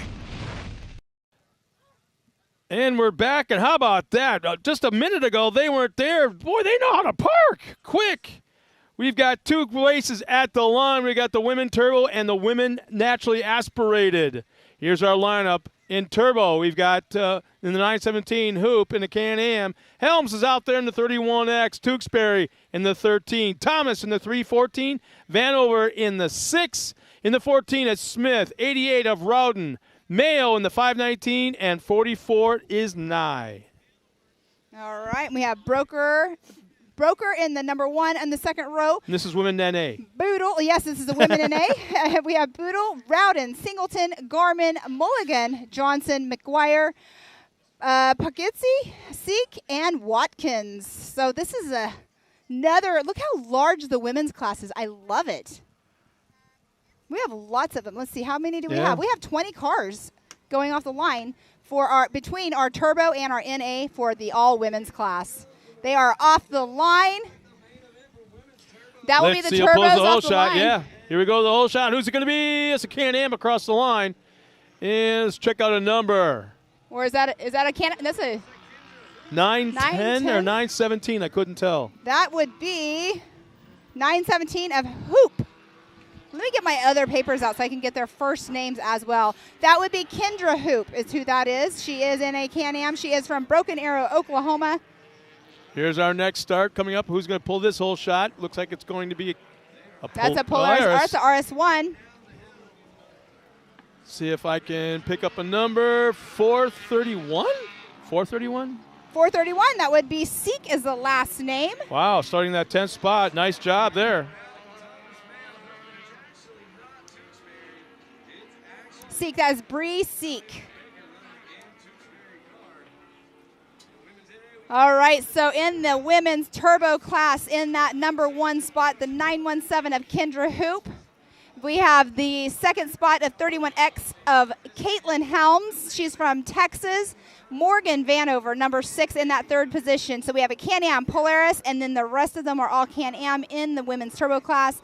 In our women's NA class, we have Bree Seek in that number 1 position, Haley Boodle, and Holly Mulligan. Those are our top 3. So we have a Polaris, Yamaha, and Arctic Cat 1, 2, and 3 in our NA class for our women's. Man, we haven't even completed a lap yet, and they're already big time gapped out. First, second, third, fourth on back. Wow. Nice little race going side by side, and a pass is made for the 4th. All right, we have the 917 of Kendra Hoop just came by us. She's in that number 1 position in the turbo class. Like I said earlier, it was crazy to be in the driver's meeting this morning, and you see the young ladies walking up in their fire suits. That's a whole nother story, but they're up in their fire suits with makeup on, their big hoop earrings. I always wear my makeup. Did you wear hoop earrings, though? No hoop earrings, but I always had my eyes on. Yeah. That's the only makeup I wear. Uh-huh. You have to. You got to make your eyes pop, right? Especially when you're in that helmet. Well, they do something. But you know what I noticed today, too? A lot of these women that are out here racing, not a lot of them, there was a few of them that were out there. Their children were also racing. So they're not only racing themselves, they are being a race mom as well, which All is that super means cool. is more work for Dad. Yeah. Dad ain't racing. How many dads you know out there that race with their wife that races and then their kids that race? That's a lot of cars, that's a big hauler. That's true. That's a lot to work on. That's a lot to pack. That's a lot to unpack at the track. That's a lot to unload and get race ready. A lot of easy ups to put up, and then at the end of the race, it's a lot to clean. Yes, it is. Repack, and then you got to drive home. Uh-huh. Dad. Oh, we've done it. My kid, like I said, my kid raced a RS1, not a RS1. He raced trophy car and a 170, while I raced in an adult trophy car against my husband. So we had 4 race cars going to the races at the same time. You're correct. There's a lot of everything that goes into it. Oh, we have a car slowing. Is that our leader? I think that's our leader in the turbo. Is coming to a stop. Actually, not stopping, but really, really slowed. I can't see where you're. It's a red, white, and blue car. Still on the other side of the course, can't pick out a number. But well off the pace. Well, we still have Kendra Hoop in that number 1 position coming through right now in the 917. She is from Broken Arrow, Oklahoma. Oh, there's our leader, yeah. This is probably about 10, 12 seconds back from her. 9:17. 9:17 is Kendra Hoop, and then Morgan Vanover should be in that number 6. 3-something. 31X, that would be Caitlin Helms in that number 2 position. She's from Texas. 27 is the slow car. 27 is Felicia Johnson. She is in a women's NA class in the Yamaha. So I'm going to guess that I remember my first race ever, and it was a circle track race. It was a late model, dirt late model. In qualifying, I thought I was hauling the beans. I set a new track record in slow, and I thought I was hauling the beans. So I have a funny feeling. I'm just going to go out on a limb here and say, in fact, it's the same number I ran, that this is her first race. Could be. And she's kind of semi-freaked out. So that I'm giving her the kudos for that. But, yeah, she's out on the track. She's having fun, probably still scared, nervous. That happens. But Definitely she's out happens. there. Yeah, you gotta start sometime. Nobody's fast out of the box. Right. Nobody is. If you are, then it's, it's like when you go and play poker and you win the first time. It's like for beginner's luck, right? So we have Kendra Hoop. She ran a 2:09. No. She did. No. The last lap was a 2:09. Let's see if I click on her name. Trying to see what this all does here. Okay, I thought it would maybe give me like all of her lap times. But where did she go? Oh, there she is. She's still up there in first place. This is the way this timing is picking up here.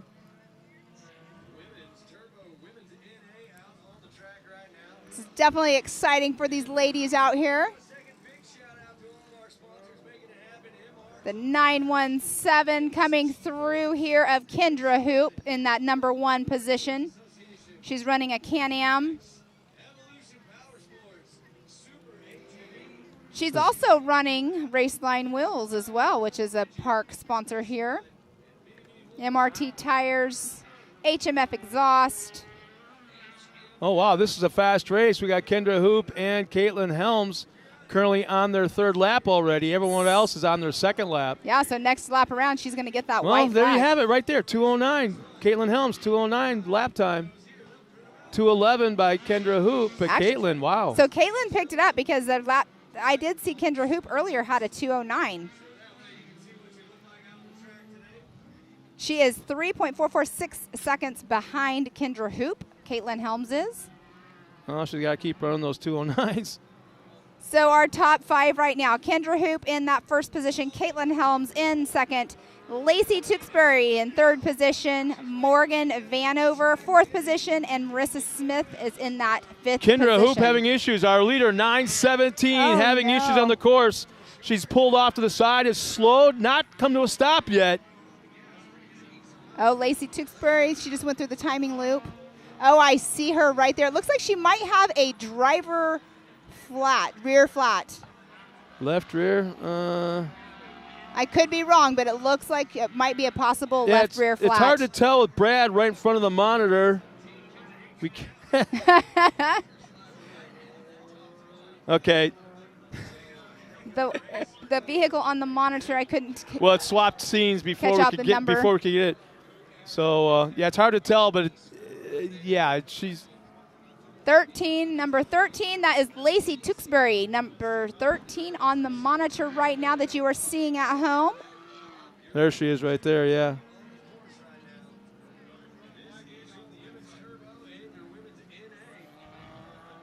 Looks like that American flagged vehicle was also going super slow on course.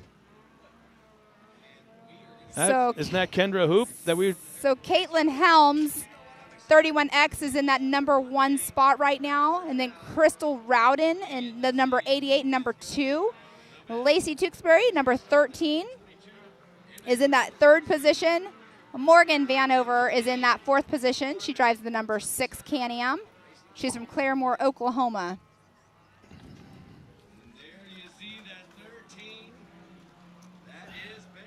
And you can definitely see Who is it again? Kendra Hoop. She is definitely. Yeah. She's limping it. I'm pretty sure it left looks rear like. flat. Yeah. At least one wheel, maybe two, but definitely the left rear is down. Yeah. Man, tough break. She had a great race going.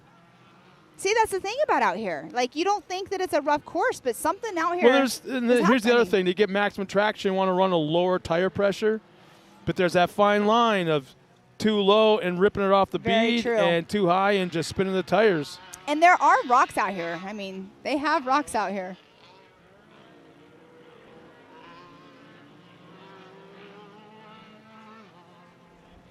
All right, in that number 1 position right now, we have Lacey Tewksbury in that number 13. Morgan Vanover, number 6 in that second position. Katie Thomas in the 314 in third. That is for our women's turbo class. Our women's NA class, we have the number 10 of Haley Boodle in first position. Second position, the 431 of Bree Seek. And then in third, the 774 of Shiley Broker. Holly Mulligan just went through too, and the car number 109 in fourth position. Those are our women's NA class, top 4. You know, in off-road racing, especially short course like this, if you're running the same car in multiple races on one given day, you're asking a lot out of that car, and that's what these ladies are doing right now. And that's why I can't help but think that you're seeing these flat tires, you're seeing some of these slow cars on the track, something we can't figure out what's going on as far as mechanics go. But, yeah, there's a lot of tired cars out there on that track right now. Well, and you can see the 917 right now of Kendra Hoop. She's just going out there for points right now. Yeah, it's completing the race. Her tire's not off the rim, so she still has it on the rim. It's not going to, wrap around and damage too much. Yeah, she's staying out of the way. Exactly, and that's the key thing, too, is staying out of the way 100%.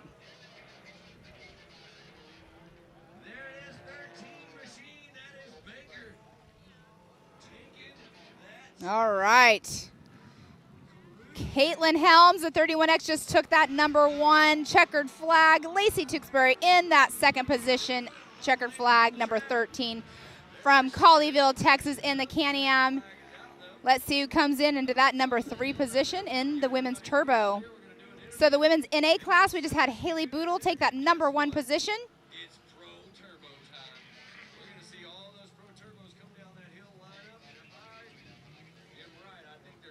Bree Seek in that number 2 position in the women's NA class. Lots of action out there on the race course just now. We just saw lots of action with the women's turbo and NA class. Next up. Yeah, this is Next kind of what up. everybody's been waiting for, the main event of the Pro Turbos. That's like sitting there watching go-kart racing all day and waiting for all of a sudden the Cup cars coming out in NASCAR. Right. Look, that sounded really bad. But everyone knows what I mean. I mean, it's a bad comparison. I apologize for that. But, yeah, we all know what sells the tickets and it gets people in here. And, it's like you go to some of these short course races in the upper Midwest, Crandon or such. Nobody watches the buggies so much, but then all of a sudden, the Pro 4s are coming up. And all of a sudden the hill fills up with people. Exactly. So it's the same kind of thing. And, between you and me, I'm just going to throw this out there. I hope they throw water down because it's going to be a very dusty start if not. Dusty These bowl cars for will sure. tear it up. 100% agree with you on that one. I see some areas of blue groove, but not a lot. That's what's really interesting. This corner right here, just past the tabletop into the right-hand turn. Maybe the next hairpin behind it, right before the long backstretch straightaway. So, yeah, we got, 2-3 cars to go to clear the track. Nobody needs to be pulled off. They're all idling off. We have somebody right here in the back in an RS1 at the very, very rear. I have to give props to the 917 of Kendra Hoop, though. She's just out there right now just getting as many points as she can for finishing. She's had that right rear flat after having an astronomical lead on the course, and it just was unfortunate that she got that flat tire.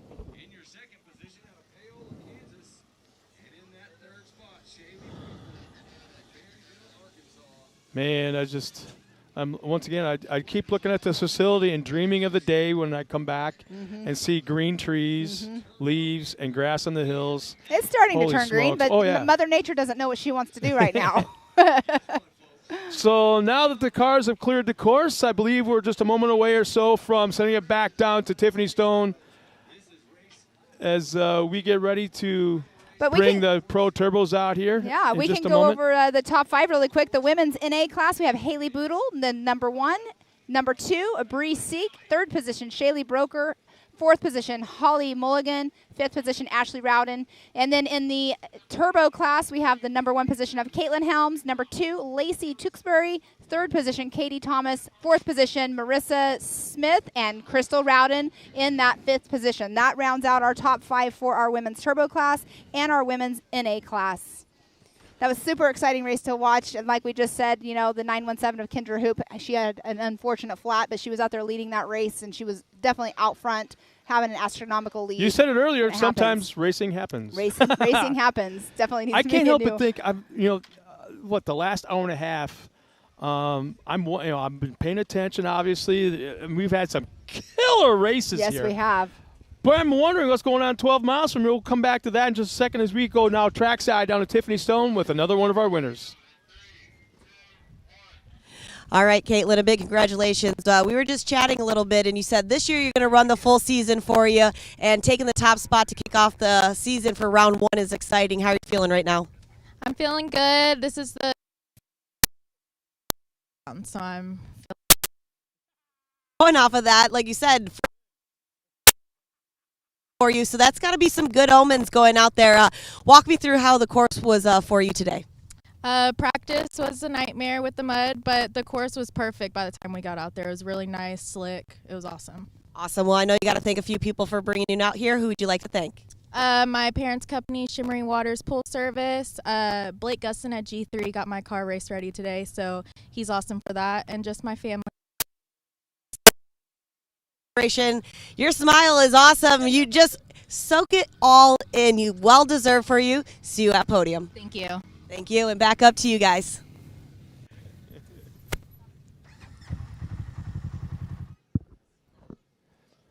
Thanks a lot, Tiff, and hell of a job going on down there.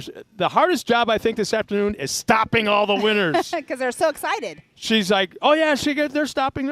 Cool. All of a sudden, they go by. So we all, missed 2, maybe I 3? think 2. 2? Yeah, and she was doing that earlier, too, during our heat races as well. But next up, we have the big boys. Pro we Turbo. have our Pro Turbo. The big lineup. Let's go through it. 25 Pro Turbos are out there. I'm actually going to go off of, I was going to go off of my other list here. We have it here. Cody Martin, Kobe Caraway, Kanan Baker, Randy Clifton, Pablo Gimenez, I'm not sure how to say it, Ryan Tewksbury, his wife was just now out on course, Kyle Cheney, Zach Smith, David Cook, Gage Hughes, Robert Van Beekum, Mitchell Huddleston, Scott Champion, Daniel Kelly, Ray Barnes, and then we have Mike Park, Austin Vanover, Chance Hagen, Zach Beavers, Jeb Boodle, Alan Corbin, Tommy Clark, and Hunter Davidson. That is off of our report earlier that we had. I'm pretty sure they are all starting here, and we know that their hearts are pumping and they're ready to get this show on the road. They're all lined up and ready to go. It's a heck of a shot seeing all those cars lined up. But I'm looking back at the water truck.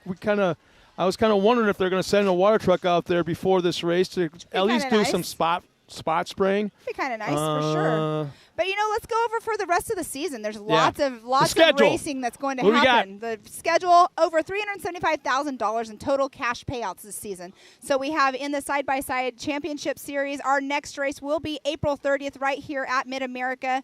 That will be round 2. Round 3 is May 28th and 29th, which is Memorial Day weekend. Round 4 will be on June 18th.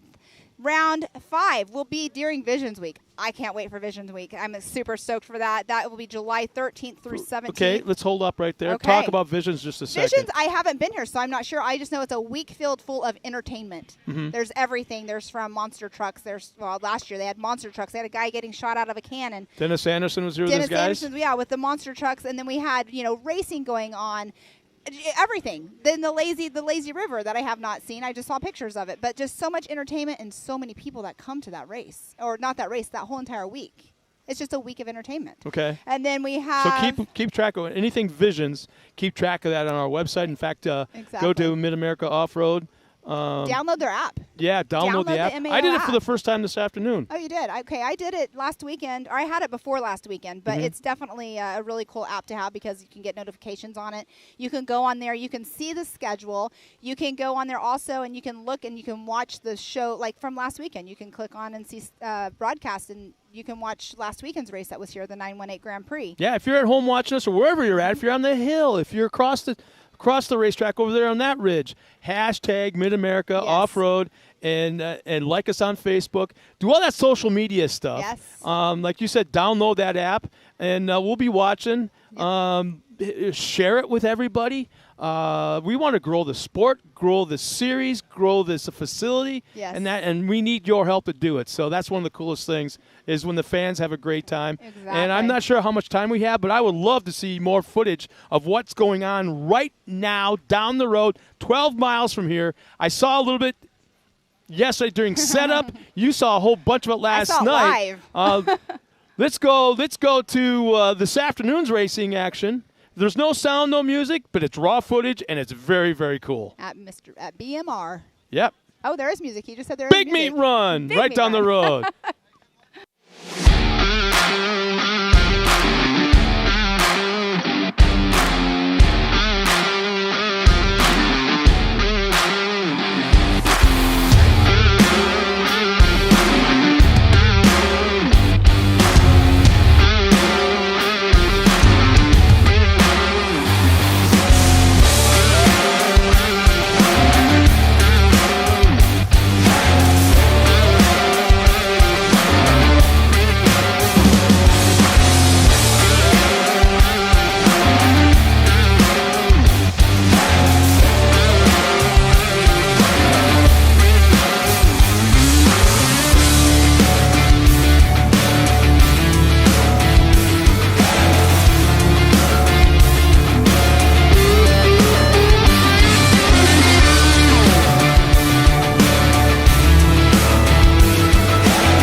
Your usual, sir? Please. The sound of a 1000cc turbo engine cranking at 8,000 RPMs just got better.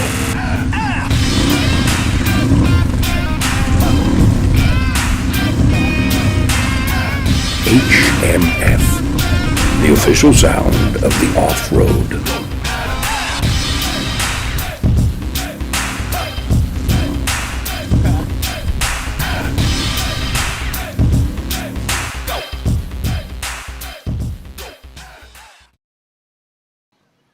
All right, welcome back. We are out here at Mid-America Outdoors for round 1 of the championship side-by-side series.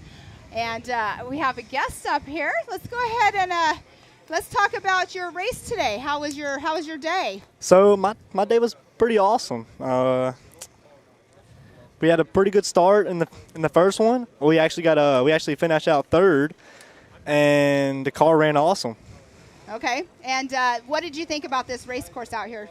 Dude, the course is awesome. I actually like it way better than last year because from the top it was kind of difficult, but starting from the bottom back to the top, I love it. See, I did not see last year's race course. I was not here last year, so yeah, I'm excited to see all you guys out there on it. And there's been a lot of action. Your race was gnarly. Oh, yeah. Gnarly. Like that was the most action we've had all day long. Really?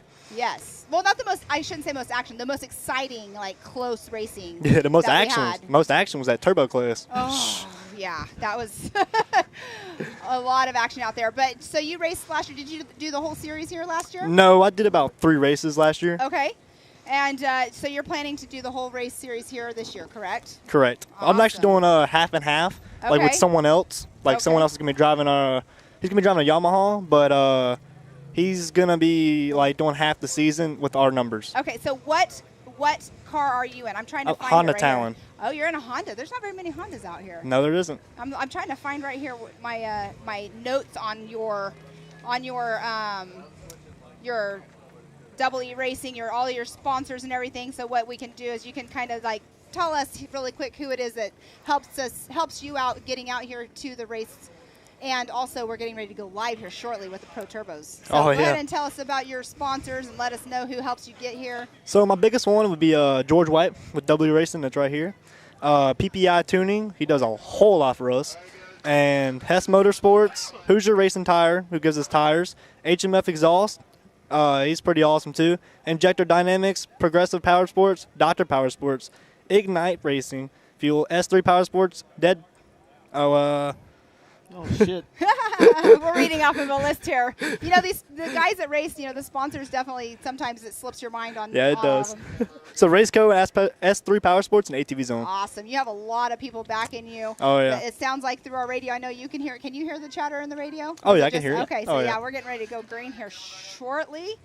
And I'm excited to see this race. So I want you to, once they start, kind of tell us, what you thought about certain areas of the track. But, But what was your favorite part of the course today? I would want to say the start, actually. The start? Oh, yeah. Yeah, my son raced today. He actually ended up getting the whole shot. I never expected that. Oh, He awesome. had never driven the car until today. Oh, awesome. But the start definitely looks like it's a blast up there. There's been a few people that have had issues in that first turn. What did you think about that turn up there at top? Oh, I think it was awesome. I actually, in this last race, I actually started out second. Did you? Oh, okay. yeah. Okay. Yeah, it's kind of hard because you guys, some of you had mud on your cars. We couldn't see everybody's vehicles. Yep, we can hear them in the background getting ready to go. I know that they were getting the cameras ready. They're going to get the drones up in the air. This is going to be an exciting, fast race here shortly. And they're going to show us the start line all lined up here. Have you ever gone on to the live show and talked like you're doing right now? I have, actually, yes. Good. So you're seasoned. It's not anything new to you. That's awesome. Oh, yeah. It's fun to get up here and talk and get your sponsors' names out, get your name out. We encourage people to come out here and do that. Yeah. But we're gonna see Todd go across the finish or the start line up there here shortly, giving everybody the thumbs up, making sure everybody's ready. Get this race started. This is gonna be a crazy race. I have a feeling this is gonna be a gnarly start because everybody wants to get that whole shot. Yeah. So what are they doing right now? They're giving them a sight lap. Huh. They watered a little. Because they watered the track. Yeah, they watered a little bit, so they're going to give them a side lap. Okay. I'm like, wait a minute. They didn't do that for everybody except the 170s earlier. Now this race is the one you want to see. They have a lot of action in this one. I know. I couldn't believe just in the heat races earlier how crazy that was. Oh yeah. But everybody at home that's watching, I'm sure you have people at home watching as well. Oh yeah, I do actually have my whole family. Oh, your whole family. That's right. So how old are you? I'm 17. I was gonna say you look very young. Yeah, I'm very young. And where are you from again? I'm from Louisiana. Louisiana. Okay. Okay. And the Honda. So there was only 3 of you in Hondas in your class, I believe. Yeah, probably. Yeah. Yeah, there was only 3 of you. You had Sean Hess. And Jacob. Jacob, is it Giesendorf? Yeah, something like that. I am like trying to not, say these names too wrong. I'm going to start finding these people's pits, and I'm going to be like, okay, how do you say your name? Just because I like to be able to pronounce it properly. But yeah, and Eddie Ensign. So it's funny when you were your name, because I was like, where I'm from, there was an oil company named Ensign. Oh, really? That's yes. awesome. Yeah, and so that's how I was like, I wonder if he's a part of that company. But it's back in California as well. But are you excited for the rest of the series here? Oh, yeah, I'm very excited because I just love this facility. Yeah, I've never been here till last weekend. Oh, really? Yes. Oh, it's awesome.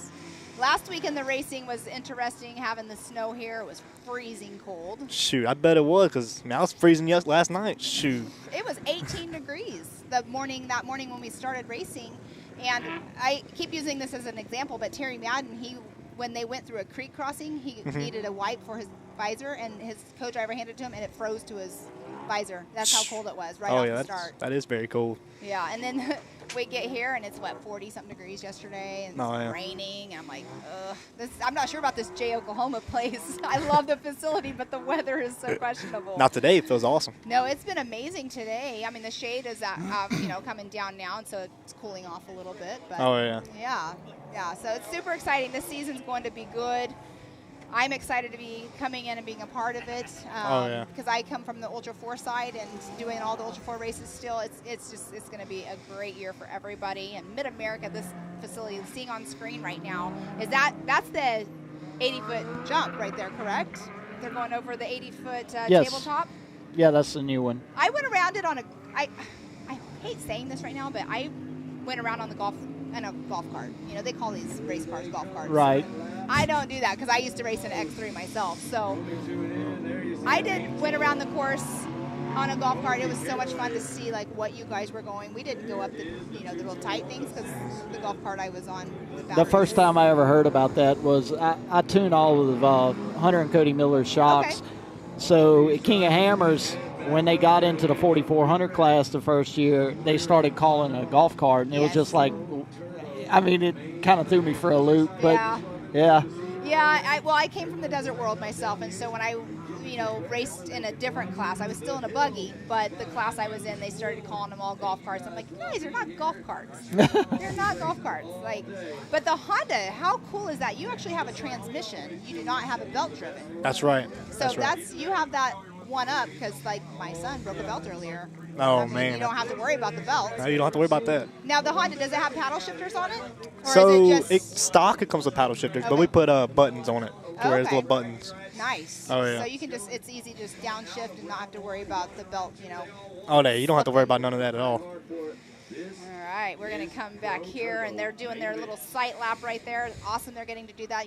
Like you guys were saying, they watered down the course so they can go pack it down just slightly, right? Yeah, it should make for some good racing out there. Keep the dust down. It's probably going to be a little slick on the first lap, but it'll come right in. It'll be good by the end for sure. Yes, and they're doing 7 laps. So this morning in driver's meeting, they bumped up from 5 laps to 7.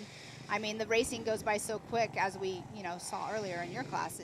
We're like, all of a sudden, the checker flag's coming out, and we're like, whoa, that was already 7 laps. Oh, yeah. It goes by really fast. Shoot, in the car, though, it does not go by very fast. No, I know, right? Yeah, so we're going to go ahead here in just a minute and bring Scott back in here. But thank you so much for coming over here and talking with us. Good luck for the rest of the season. And we'll see you guys back here on April 30th, right? Yeah, thank you for having us. You're very welcome. And you guys have safe travels back home. All right, we got the start line going. We're going to bring Scott back in here. That was Eddie Ensign from Louisiana driving a Honda Talon. All right, you see the guys lining up right now. Let's now hit the lineup. Before we go any further, we definitely want to know who's out on the course. Who do we have, man? Oh, we have lots out on the course. So we have Cody Martin, Kobe Caraway, Kanan Baker, Randy Clifton, Pablo Gimez, Ryan Tewksbury, Kyle Cheney, Zach Smith, David Cook, Gage Hughes, Robert Van Beeken, Mitchell Huddleston, Scott Champion, Daniel Kelly, Ray Barnes, Mike Park, Austin Vanover, Chance Hagen, Zach Beavers, Jeb Boodle, Alan Corbin, Tommy Clark, and Hunter Davidson are all taking off the line. Green right flag now. is out. We're underway into turn one. The dust in the front straightaway off the start. Phenomenal. Who's going to pull the whole shot right there? That is the red Can-Am. I'm not quite sure the number quite Is yet. it 81, 91? I couldn't quite tell. But I found out, I realized one very interesting thing. Every car, I was watching, every car did a reconnaissance lap except one. Which one was that? Kyle Cheney did not go out on the track. He sat there in staging. I think he had what he thought might have been an advantage in starting position, Yes. and he didn't want to give it up or lose it coming back. I could be wrong, but that's just what I was. That was Scott Champion who got the whole shot. Scott Champion, no kidding. Scott wow, Champion. good for him.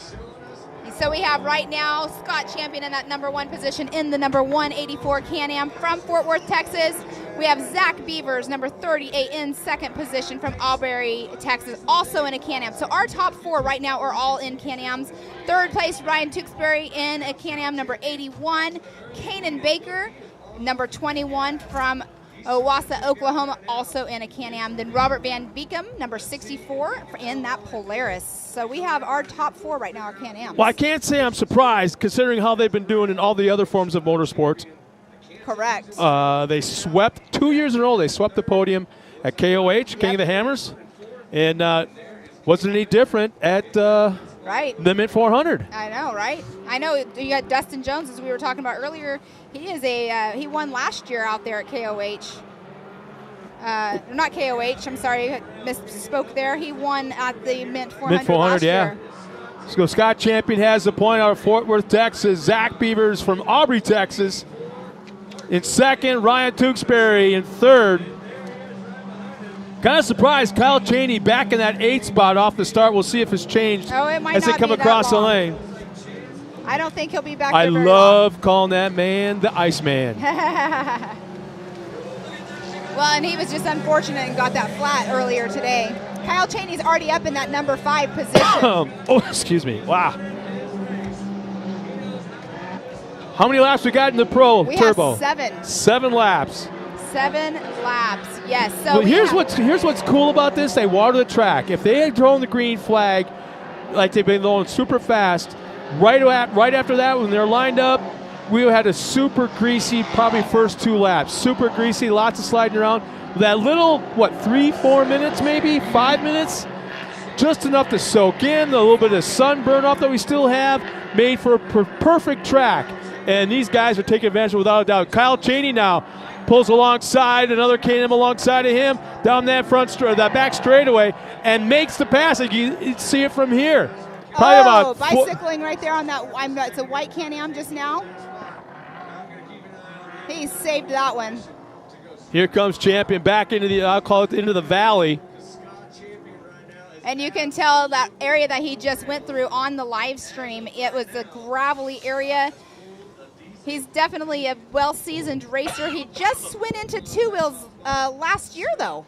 I mean, he was second in points out here at Mid-America in his first year going 2 4-wheels from 2 wheels. Oh, man. Hits that big tabletop perfectly, lands on the backside, never slows down, never lifts a little bit, but just beautiful landing on the backside. Kyle Cheney, is he up to 4th? He is up into 3rd, is what this is saying. So we have Scott Champion, physically number 1 on course. Let's see who, 18 and the 31. 18, that was Chance Hagen, number 2. He's in 4th right now, 191. Okay.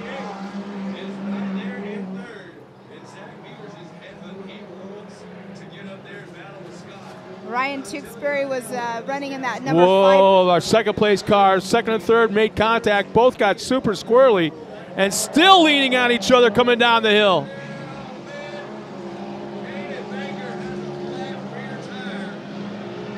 Sounds like Kanan Baker has a flat tire. Yep, left rear, falls back to third. Left rear, flat tire, down. And that is Kyle Cheney right there in that 4th position right now, but he will not be in 4th for very long. He's got a long way to go, though, to get up to our leader. Yes, he does. A lot can happen, though, in these races. And Mr. Paul Wolf is out there as well. Let's see where he's running. Looks like Paul Wolf is running in that number 13 position. He was out at the big meet run yesterday competing. Pretty cool to see out there, and then now he's out here today. You know, it's kind of neat. We had a chance to talk to Scott way early this morning. And what a down-to-earth kid. Yes. I say kid, but, you know, he's married, got the baby, and talk about coming here next time and the family and the lazy river. And you could see that maybe at one point in his life he was, you know, had the whole me thing, but now it's about everybody else. Yeah, Scott Champion definitely has an astronomical lead right now over 2nd place. Uh-oh. Kyle Cheney's got something going on with his right front. Not exactly sure what's flopping around. Maybe it's just a chunk of plastic from a fender, maybe. I don't know, but I don't know. There's something going on with the right looks like front a shock. on Cheney. Another one of those Maybe. bypasses. Watch him when he comes off the jump right here by the Raceline Wheels arch. Oh, Cheney, right rear flat tire for one thing. Then he's also got something going on in the right front. That's Kyle so Cheney. unfortunate. Oh, man, he's got both right side tires are down. Poor guy. Oh. He's just had hard luck today. Wow. Scott Champion still in that number 1 position. Guess what? We talked about that competition yellow. Yeah. How much would that be? This is that right now he'd be nursing it around, staying on the lead lap. He's still on there, though. Yeah. He's just going to go for points at this point. Shredded a tire, so we're not sure if it's a sidewall. He hit something. He's still jumping a little bit, though. He's still driving it hard. Yeah, that's like the worst tire of all 4 corners to have a flat here at this facility. And you know he won't hold anybody up. He'll make sure that, you know, he knows he's hurt. He knows he's limping his way through this race right now. He's staying tight to the inside. He's making him work for it. Oh, Ryan Tewksbury, which is in his pit this weekend, just took a pass on the left side of Kyle Cheney. Wasn't that long ago that he passed Tewksbury. Right. Well, a lap and a half ago. So, yes, it'd be interesting to find out what caused that flat tire because he was hauling the mail. Going into the first turn at the start, he was like 2/3 back in the pack. He was buried. True. Buried. Something somewhere down. The bicycle again by the same white car in that turn right here behind us. You know, up there, if you're looking, I mean, it was definitely on the wrong side, but there's a lot of rocks up there in that first turn whenever they go off the start. Oh, man. Wow. So we have a car down right here. It's a red Yamaha. That's why the yellow flag is out. We got cars Scott dropping all over the place. We got 1, 2, 3. 3 cars right here in front of us. Well, that are Scott down Champion for one thing, just went yeah. by, so Scott Champion's still out in the lead.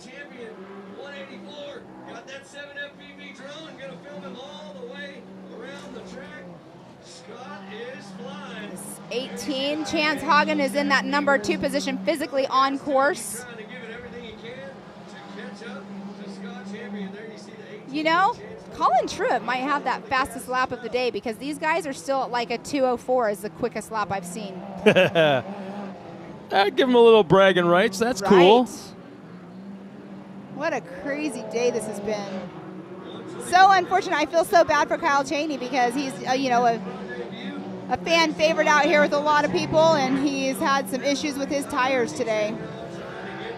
But where did he go? He's still out on course.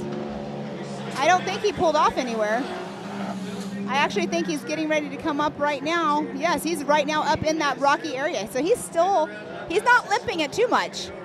No, not exactly. Man, you know what? He wasn't a big fan. Didn't he say he could take it or leave it as far as competition yellow? I think so. You know, he, oh, there's a nice race going on right here. I can't see that. Easy Up's right in the way. 2 Can-Ams. That's a 194. Looks like a right front flat. And the man. Who was that? 194. Was that?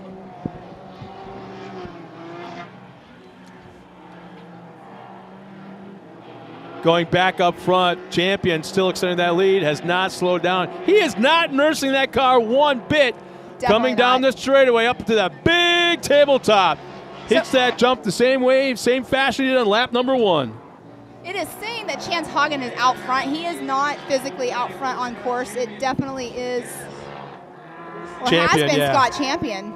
He's back here. He's coming around. Okay, that's what I was just looking, going, where is he at right now? Quite the lead. We still have that Yamaha over here on the side of the race course. Yeah, he's backed off it, though. He's really, really backed off.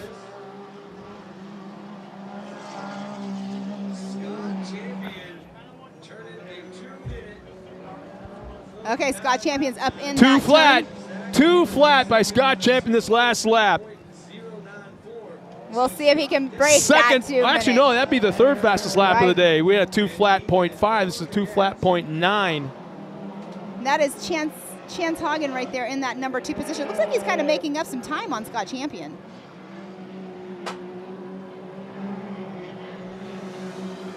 That number 3 position, that is a Can-Am. I can't see the number on that. Got a I Yamaha think number it's- 41 I going by. I think it's Ryan Tewksbury in that number 3 spot. I can't quite make it out. Actually, I believe it's, I want to say it's, no, Jeb Boodle. Oh, we have Zach Beavers. There we Yeah, go. Zach Beavers is running in Jeb Boodle. second. Jeb Boodle is in that 3rd spot. Now we're getting an update. It says Ryan Tewksbury in the 81. So things are jumping around like crazy on our screen, so we'll keep you posted, right? It's got Champion in 7th right now, so yeah, it's definitely not gotta be quite updating. updated. They're working their hardest to get, make sure it's all done right and everything, and it's just so much action going on the course. The timing loops where they're at. It just depends on where they're hitting it and who's out there. Kyle Cheney's still out there driving it. I mean, guess this teaches you how to drive your car Patience. broken. Patience. Patience. That is the perfect word Oh, this is not a night I would want to hang out with. in Kyle Cheney's pit. Yeah, no. Look at the hill over there, all the people that are over here Yeah, spectating. that's Super pretty neat. cool. Yep. So Scott Champion coming around right now. He is going to be completing lap 5.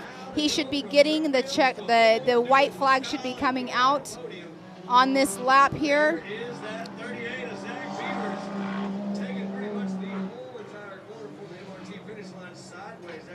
All right, Scott Champion should have got that white flag. We should be seeing the checkers up here next. Scott Champion just upped his 2 minute .9 lap. It's now it was a 2.4.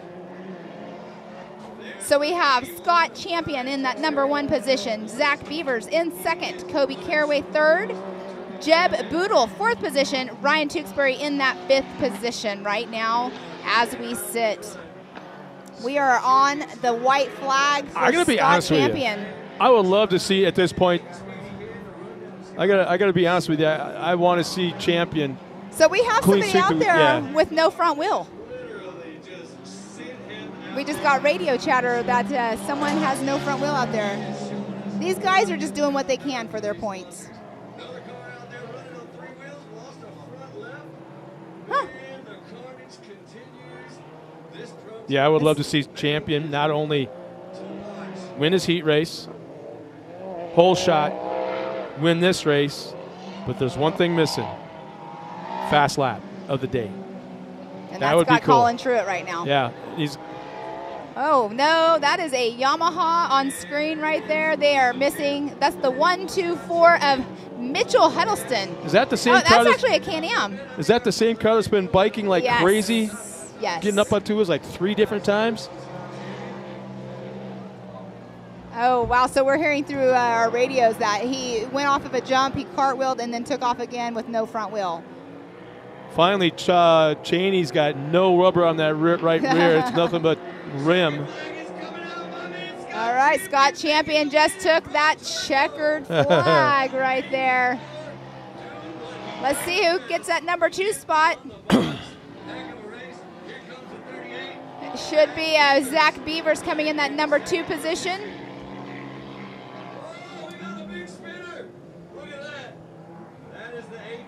Wow. So right now, we 1, 2, and 3. We have Scott Champy in that number 1 position. Zach Beavers number 2. Jeb Boodle 3rd position. Kobe Caraway in 4th. That's our 1, 2, 3, and 4 unofficial finishers right now for our Pro Turbo class. The important part is after the race. Yeah, pull off the track, go right to the scales. From the scales, go right to post-tech, and then it gets interesting. Yes, it does. We are going to be doing the podiums as well. It was supposed to be at 6 o'clock. It is 6 o'clock now, so we shall see, because they have to go through everything, make sure that all the T's are crossed, the I's are dotted, and make sure it's all good. Then we can go and make the results final. But the race is not over. We still have a lot of cars on the track. Yeah, there's still at least 6, 7 cars on the track, and they're the ones that somehow were able to make their cars last. They had issues, whatever the issues were, and are limping in after running 2 big races on the same day, which is very difficult in any class, any car, any truck in short course off-road. And Kyle Cheney, no rear tires, all rim. He's got something going on the front right as well. But you know what? He stuck it out there. Like you said, he taught himself some patience. But, you know, when you're just going for points, you got this other car on camera right now. I'm trying to see who that number is. They're also running a right front flat. I'm not quite sure who that was. But on screen right now, you can see the Raceline Wheels Arch. We got our Rigid Banner 360 wraps and Nitto. Lots of people out here taking care of the park and the racing series. We have Raceline Wheels, Ford, Ultimax, Evolution Power Sports, Super ATV. We thank everybody for all of your help and keeping this race series going. Yeah. Well, once again, MRT, Nitto. Yeah. Hashtag Mid-America Off-Road. Like us on Facebook. Download that app. And it's been a long, long day, and she's got one more in her. Let's hope. Let's go down trackside to Tiffany Stone.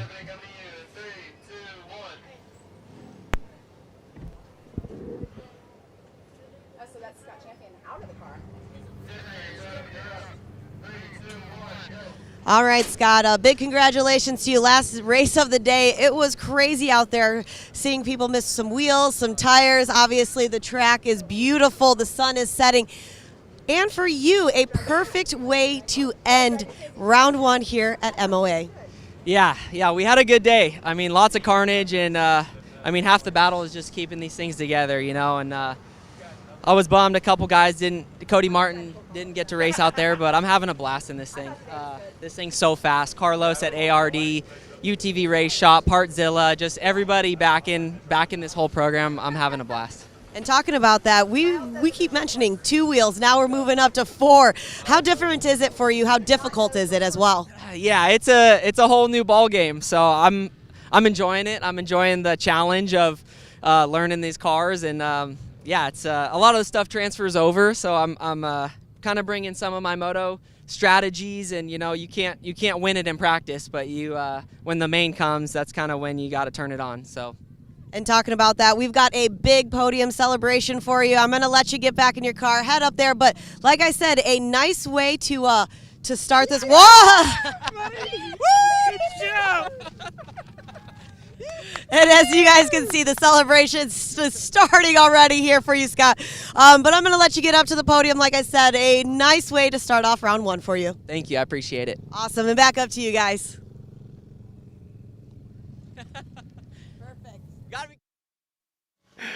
Oh, thanks a lot. Who's that down there again? Tiffany Stone. Ah, Tiffany, yeah. It's been a long Thanks day. a lot, Tiffany Stone. Yeah, it's been a long day. She's done a hell of a job tackling these guys, stopping them right there to get the quick interviews.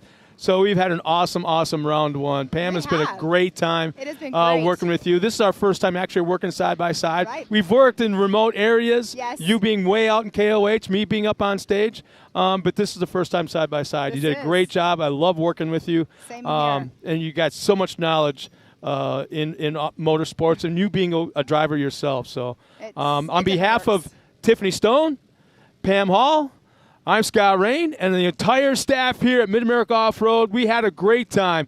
Don't forget, we've got more racing coming up in 2022, and these boys are all chasing $275,000. We'll see you the next round, round 2, in end of April. We'll see you here at Mid-America Off-Road. All right.